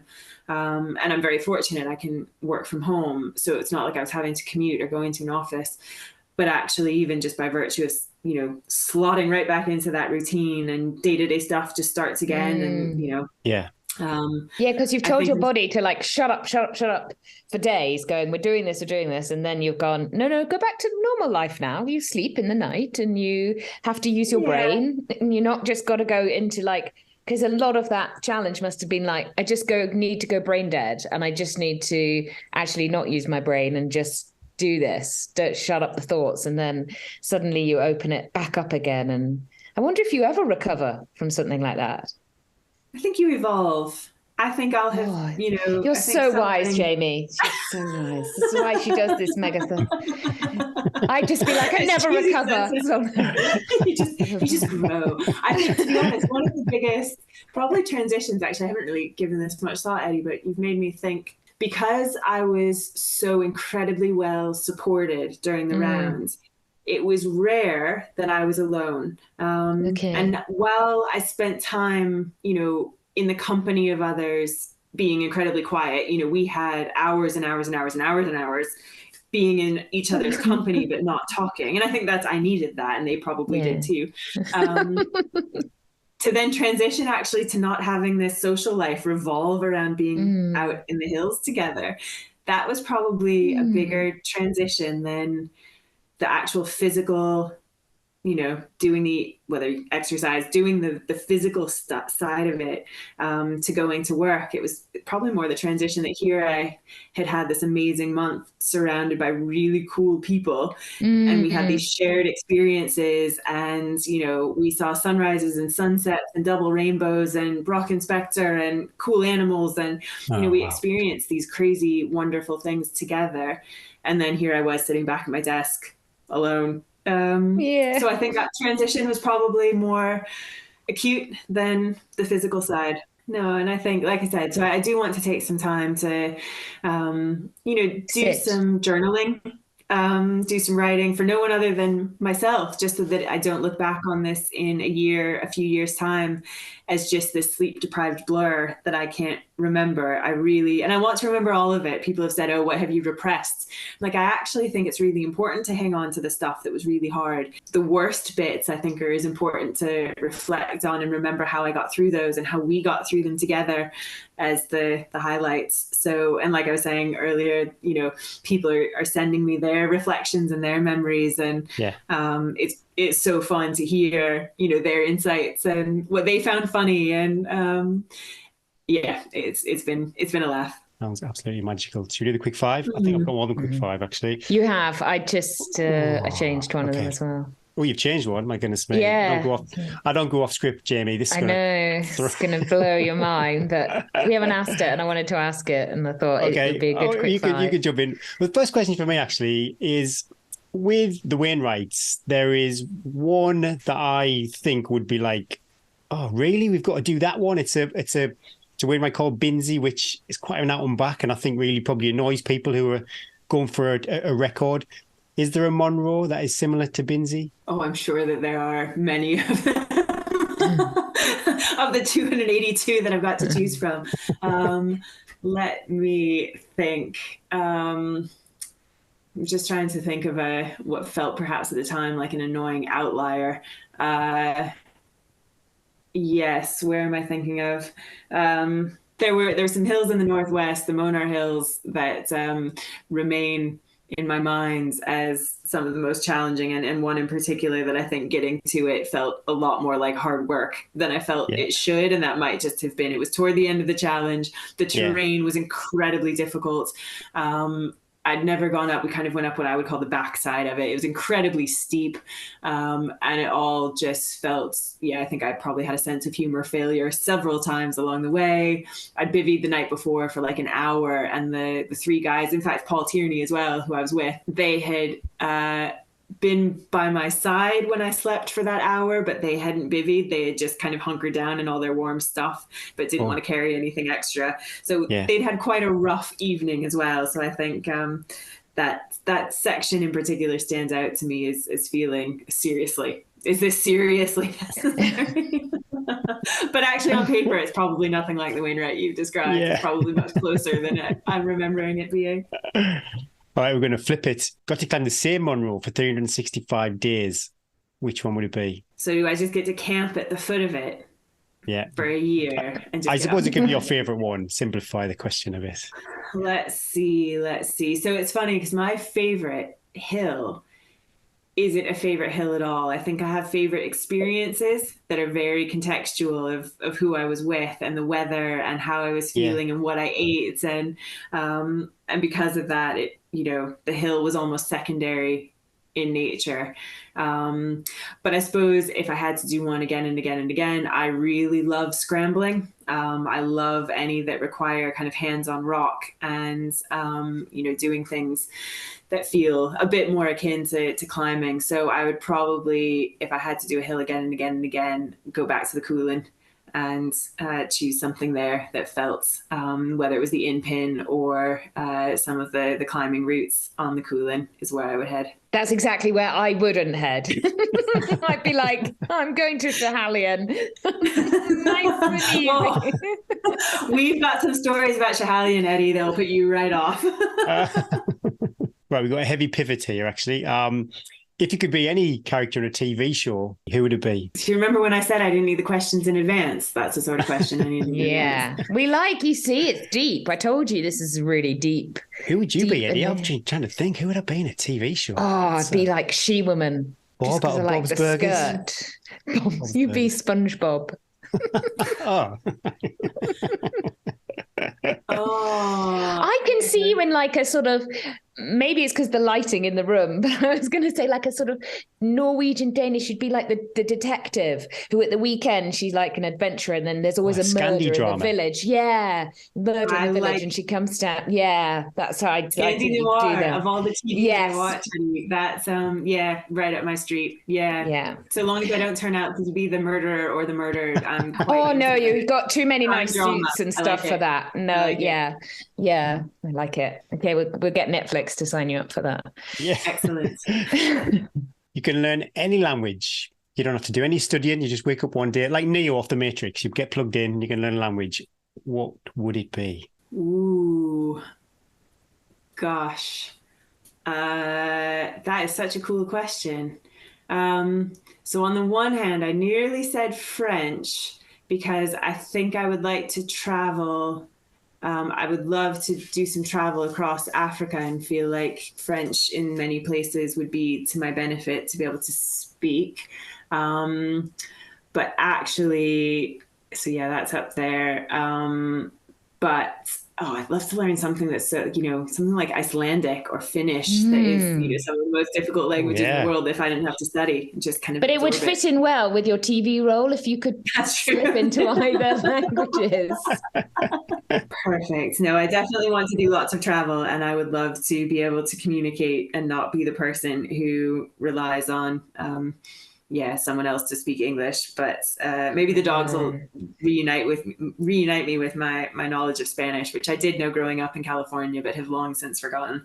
Oh, it come back. It'd come back. Your coffee intolerance wouldn't go down well in Finland, though. I think they're largest per head drinkers on the planet. Are they? Friends?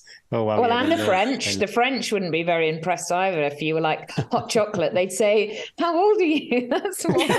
The French, I think the French would accept my love of red wine, though. So Oh, I you're think they'd being, accept yeah, me. I think they'd accept me okay. as their own. Just because you could order that at any time as well, and they'd be like, "It's perfectly normal. She's just having a croissant and a little vin rouge. That's just I normal." think so. Yeah.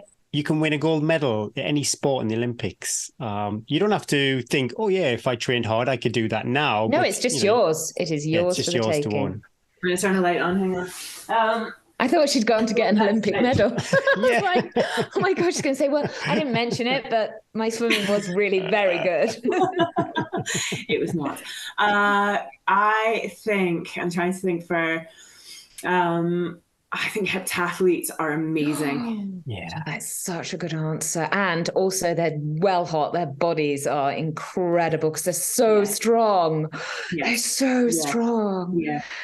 I think that's, yeah. And they run their 800 meters looking like they're running at like 10-minute mile pace. And then they're like, and she came in 2:05. And you're like, oh my God.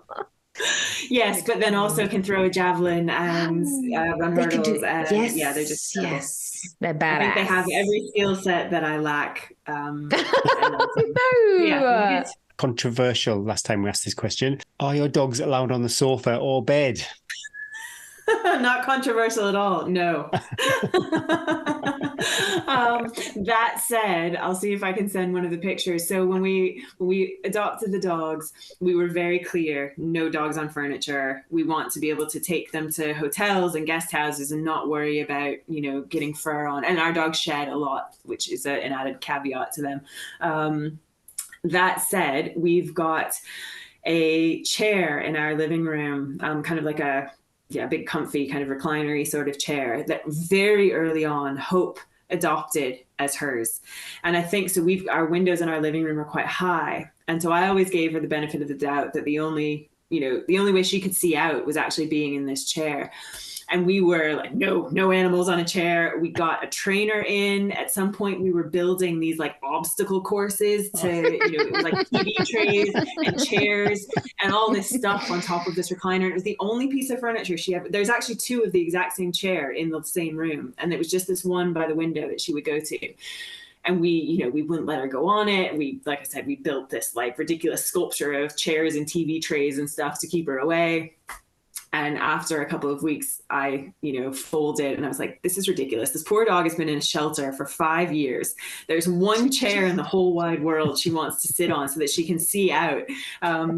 Let's grant her that. And so Pirate has never been on furniture, and Hope has literally never been on a single piece of furniture bar this one chair in our living room. Wow. Hope's chair. Oh, it's Hope's princess chair. Oh, she's got a princess chair. Sorry, of course. Yeah. Yes. She's a princess in a chair dog. That's what we call her. So, but yeah, she's never been on a single piece of other furniture, and nor would she. It would mortify her. So. Wouldn't mortify my dogs. They'd be like, no way. Look, Hope, come on, jump on. It's really great up here. No, they're actually, they're really funny. So they are siblings from the same litter and they are quite bonded. So the dogs aren't allowed, our bedrooms in our house are upstairs. So the dogs aren't allowed upstairs. But occasionally Pirate will chance it. And especially if we've got guests or friends staying, and he'll be like, ooh, maybe they don't know the rules. Like I'm going to, he's 27 kilos, but he's like a ninja. He's really quiet coming up the stairs. And there have been many a time where I've not known that he's gone upstairs until Hope will tell on him.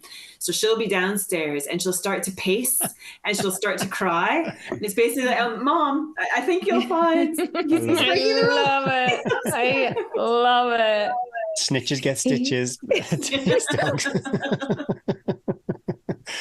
All right, last question. Every week when we share the story on Facebook and Instagram, we'll put some music to it, but we thought it'd be nice if our guests chose the Instagram story song What's going to be, Jamie? So without fail, my go-to song is Wildflowers by Tom Petty. Oh, I love a bit of Tom Petty. Good. So I actually, after I finished the rounds, just in August there, I went to, my brother lives in Washington, D.C. with his family, and had a new baby not long after I finished the Munro round, who we'd hoped they were going to name Munro, but they didn't. Oh, I know. it's still time to change, isn't it? Like a year that you have to change it? But actually on my flight over, there was a documentary on the late Tom Petty and his creation of the album Wildflower. So it was kind of the best plane movie that possibly could have come, and made me realize that quite a number of his songs from that album are very, they speak to lots of themes in not just my Munro rounds, but in life. So I think if I do ever pull my wee slideshow together, it will be the soundtrack of Tom Petty Wildflowers, the album. Oh, I love it. But that's is the one. Eddie, not changing the song. Tom Petty.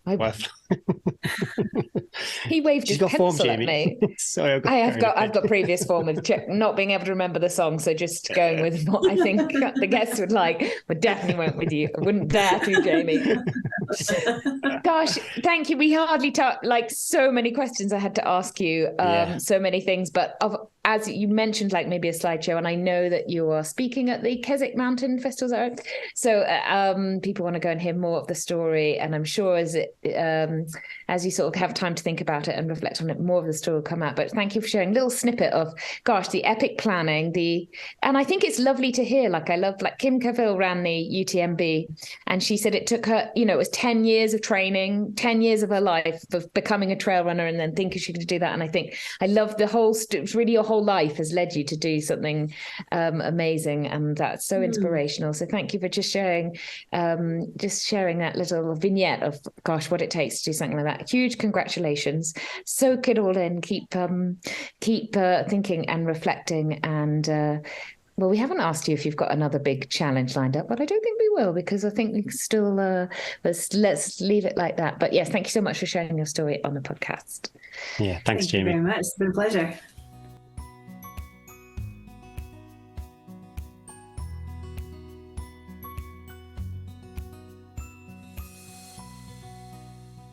That was too short. It was such a joy to talk to Jamie, somebody that I felt, if I met Jamie, somewhere, I felt that she was a real spirit animal. She was somewhere that I could imagine just having a lovely cup of tea, sharing a chat, a normal person capable of amazing things. And that's what we always love on this podcast. And what a privilege to be able to spend a month doing all those things that you love doing, but also being supported by so many people willing you on for that challenge. And I think perhaps maybe a book or something might be in the offing.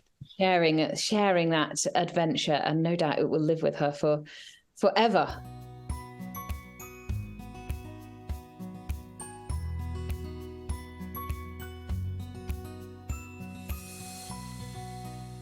Tales from the trails. First up is our Strava Club. Nathan Marshall tops the charts for mileage, 159.5 miles. OMG. Nathan's been doing the Big Moose Mental Health Charity Challenge. And I suppose it's no surprise that Nathan topped the charts for amount of time on feet too, with 39 hours. I think I've copied and pasted that. That's exactly 39 hours of exercise. I love tidy numbers. But yeah, if you want to support the Big Moose Mental Health Charity, then pop over to www.bigmoosecharity.co. I'll pop a link in the show notes too.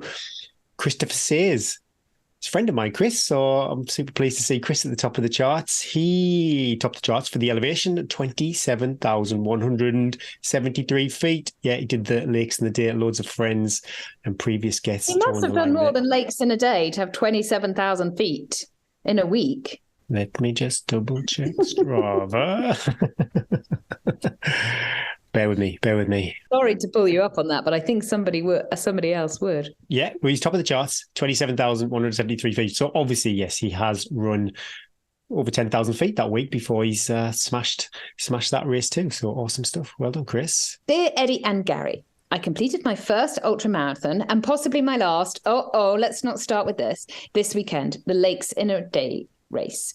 I was thinking as I trudged around on the final leg, I should probably email to say how the podcast has been such an inspiration, how the tips and advice have been invaluable to an inspiring ultra runner such as myself looking to step up from marathon distance. That's positive. That's a good positive start, and I'm afraid it's going to now turn a little negative. The race was a slog, cloudy and windy on the tops. We had to use the bad weather route from Blencathra due to the wind. It was wet as well from just arriving on the fells to the river crossing and eventually wading through Windermere on the banks of the lake in the dark by the time I arrived. Oh, we were thinking about you. I arrived into Threckeld at the first checkpoint, feeling good, strong and powered up Clough Head, only to then discover that my legs were shot for descending.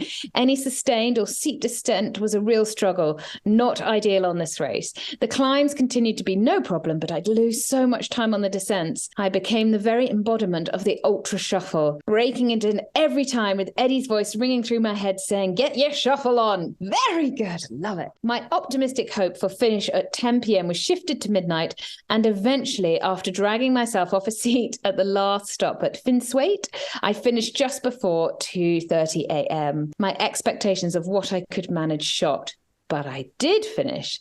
And that was to be where my thank you to the podcast ended. However, oh no, here we go. I don't like a paragraph that starts with however. However, at the end, I neglected to immediately drink any water, heading for the food and a can of Coke instead. Dismissing a bit of lightheadedness as standing up too fast, I slowed down and took a bit of time and headed to the showers. As I finished up, I turned the water off, still feeling a bit wobbly. Promptly fainted onto the door of the shower, giving myself a lovely 2-inch gash in my head. The team were great. 2 inches. That's massive. Is that 2 inches, Gary? Is that massive? Thank you, Eddie. The team were great, sorting me out and getting me bandaged up before me sheepishly ringing my wife at 3 a.m. to see if we could sort out getting me to A&E without me needing to call an ambulance. So here I sit, waiting. Oh, he's written this in A&E. So here I sit, waiting for someone to get out the glue gun or some stitches, and thought it may be worth reminding those of us mad enough to do this for fun that be kind to yourself doesn't stop the minute you cross the finish line. I hear you, Dave. I decided well before I cracked my head open that I wouldn't be rushing back to an ultra distance and sticking to a marathon and shorter, but the pair of you have become such an enjoyable fixture in my listening. I'll be continuing to tune in. Thanks and all the best, Dave Sparks. Oh. Firstly, Dave, thank you so much for thinking of us and for sending that in. Remember, though, hear my voice in your ears this time. Do no big decisions on post-race week. No big decisions. I was just curious, how he's feeling at the moment. Yeah, let it sit. So it was a really hard ultra. You had to dig really deep, and the fainting at the end, not the ideal cherry on the cake, but that does happen. But you know that happens now. And so you'll know when you next finish that you need to sit, hot sweet tea, lots of water, don't go in the shower, don't go by yourself, have somebody next, because I always faint as soon as I finish as well. I hear you. But you did it. You did it with all those problems and with that terrible weather. Imagine a slightly shorter race, some easier terrain, perhaps a little bit more training, a beautiful sunny day, 40 miles of sweet, sweet trails. Don't give up now is what I'd say. Because if you can do something like that really, really hard, you can do hard stuff soon. Not saying that what you're probably planning to do isn't hard. But he's got an awesome story out of it too. But you have got a great story, so thank you so much. I not only love the story, but I love the fact you're typing that and in A&E as you're waiting for stitches. I wonder if you had stitches or glue, how many stitches, and hope your feet, no doubt, a bit of a headache the next couple of days. If you enjoy Tales from the Trails, please send us your stories at hello@tntrails.com. We absolutely love getting them and reading them out on the show. And I know it's a highlight to lots of people listening on the podcast too. Yeah, we need your stories. There's no Tales from the Trails without you guys. So please. I thought I might give your number out, Gary. Fantastic idea. On Facebook, and people can voice note their tea and trails correctly to you on WhatsApp, and then we could play them. Terrible idea, eh? Moving on. Not only do we need Tales from the Trails, we need 5-star don't need reviews. them. We don't need them. We enjoy We them. do. I think Apple- you're so Apple- like my children. I need the chocolate mum. Apple Podcast needs 5-star reviews. Anyway, we have one this week. So after this week, the cupboards are bare. So please pop over to Apple Podcast and leave a review. Hey, begging is not be cool, guys. If you feel like it, Relax. If not, relax. Very easy. Great podcast. This is a great podcast. Like chatting with a couple of mates down the pub after a long event. Makes those solo runs just fly by, even if you do end up looking like a loon when you laugh out loud in the middle of the woods on your own. Jumbo Jimbo 81 via Apple Podcasts. Thanks for that review. I wonder what episode you listened to when he's laughing out loud. He's listening to the one that should be scratched to the archives. We peaked that episode.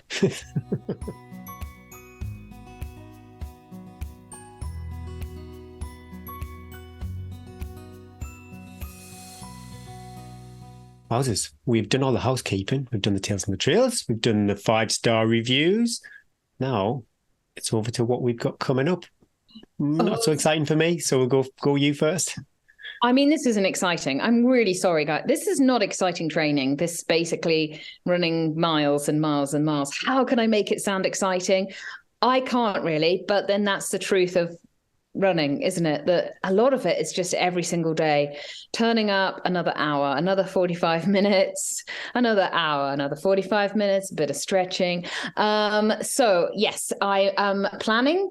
I'm going to treat myself. We've still got this beautiful weather, but I think after this weekend, it's going to break. So I am going to treat myself to one more deep, dark foray into the high mountains and, totally binge on some vert, which isn't at all what I would, isn't at all race specific, but it's going to fill my soul. So I'm going to do that. I know Gary's laughing at me. So I'm going to do that on Thursday. I've cleared my diary for 4 or 5 hours. So I will be heading out up into the hills. Oh, can't wait. So that's one of my main plans. I am really focusing on being really smart with my recovery and my nutrition. I talked last week about I'm trying to plow in the food and be really like just keep that food go, eat. Keeping all my supplements. I've got into a good routine now where the minute I come back from my morning run, I get my collagen in my smoothie. I get a scoop of protein, banana, milk, peanut butter, cheese, whatever's in the fridge veg drawer that looks a bit droopy. I pop that into my smoothie and I have that. It definitely helps. I have a bottle of electrolyte. Then I have all my potions and lotions that keep me moving. It takes so long though, doesn't it? If you do it straight away as you come back, I might spend like 5 minutes uploading my run or checking my emails. Okay. So I'm like, no, just do this, get this done. Take my tablets. Tarky, the dog, has to have a tablet a day now too. So I'm like, this is good. I must not take her tablet with salami. Must just take my own tablets. So I'm really, really carry on focus. Be really mindful about that because I'm so enjoying my running at the moment. I'm so enjoying this focus towards doing something really big, really scary. Ooh, another interesting point. I actually spent some time last week looking at the map for the Winter 200. Yeah, I've looked at it a few times. It's quite a big loop, isn't it? That would be a good idea, wouldn't it? I've sort of broken it up into sections. The bit I'm sort of trying to work out which bits I'll be doing in the dark, most of it, and which bits I'll be doing in the night. What I didn't realise was closer look at the Vanguard Way and which part of the Vanguard Way we're running is I've actually run that path once the whole way before.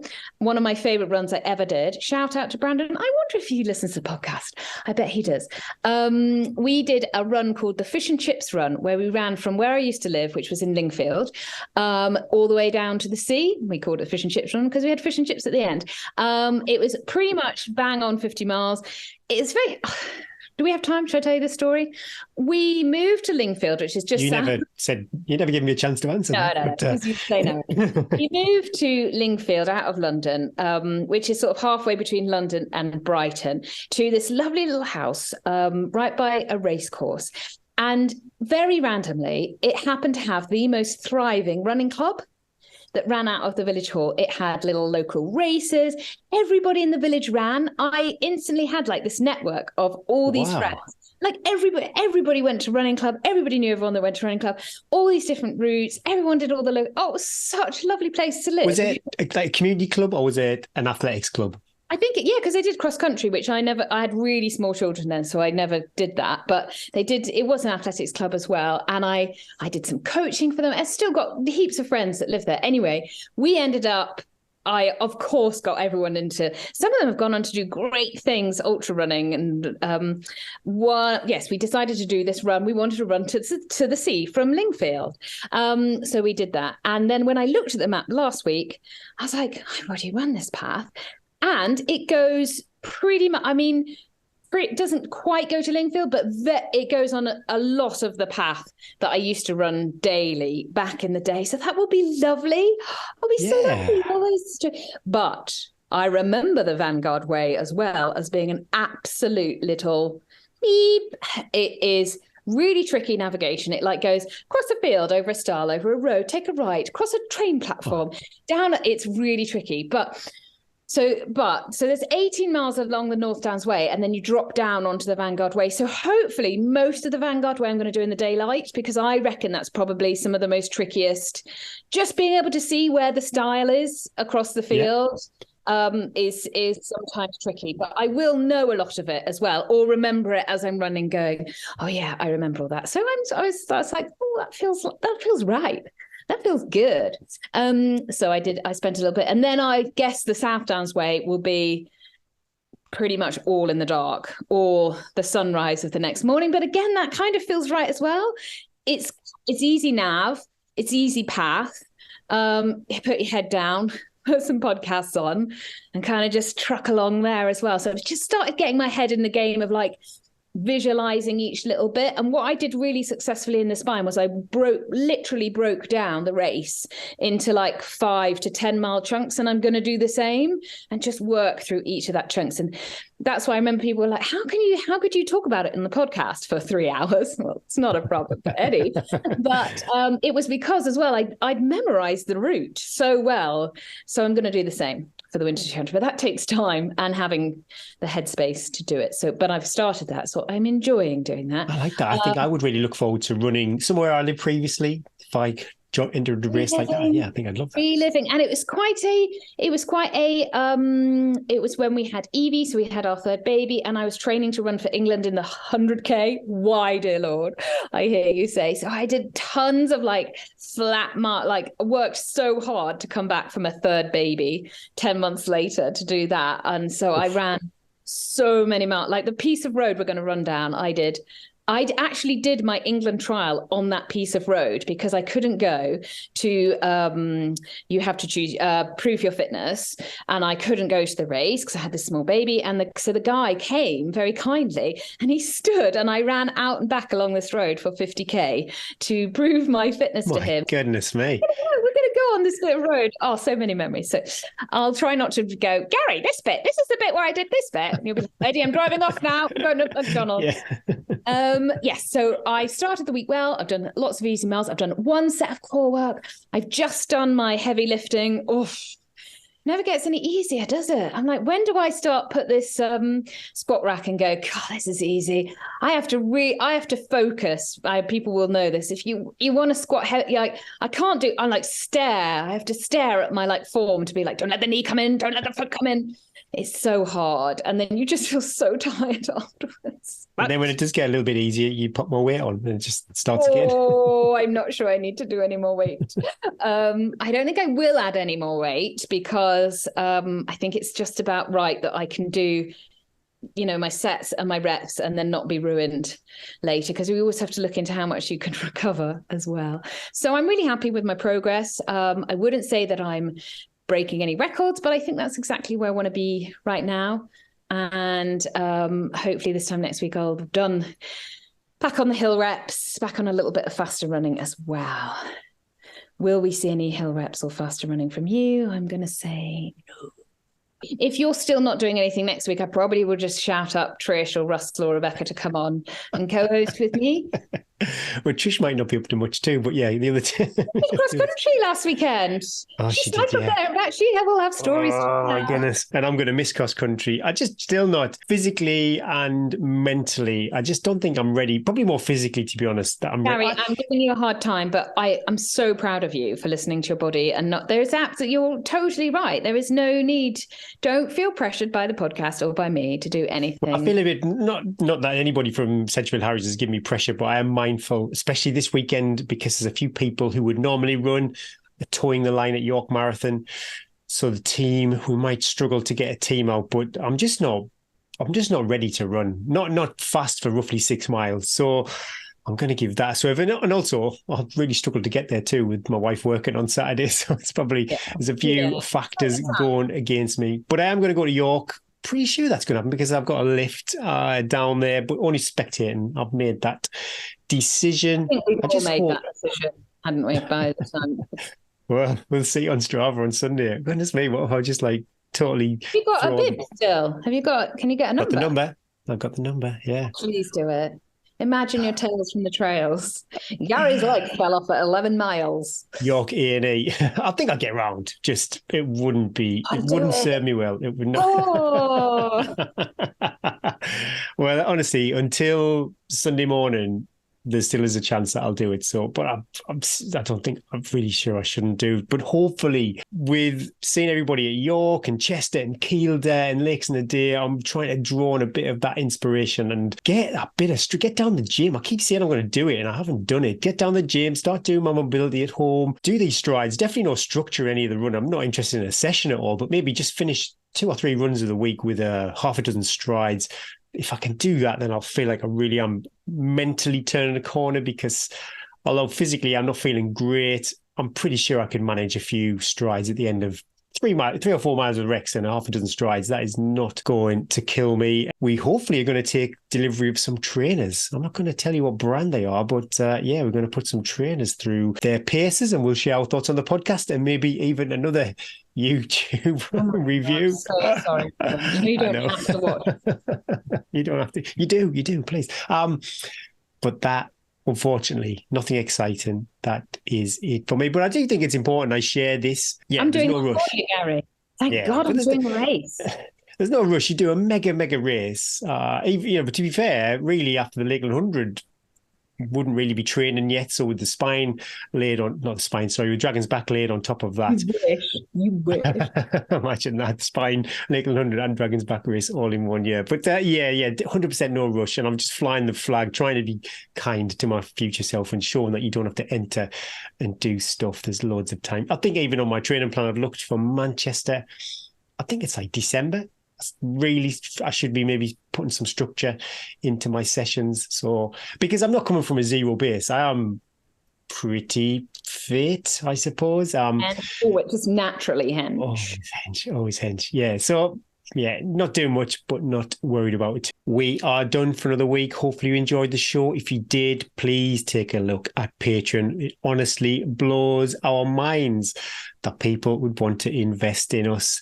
But honestly, it truly, truly does make a difference. It keeps the lights on and the mics hot. Thanks to all our partners and Patreons too, new and old. Be kind to your future self. And don't forget to like, share and subscribe and give us a follow.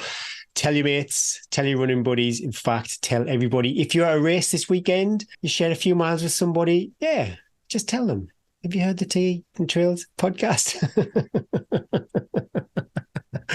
Please. Share the love. Thanks so much for listening. Well done for getting to the end of the show. And Gary's rabbiting on.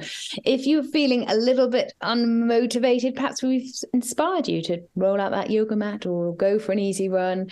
But as ever, just like Gary does, listen to your body, listen to the UK's #1 trail running podcast and refuel with your favourite brew. I'm awaiting delivery of my PG tips, which were meant to come yesterday and they have not arrived. The jar is almost empty, dear listeners. If they don't arrive, I have to go to Carrefour and spend €6 on 20 PG tip bags. Oi. My name is Eddie Sutton.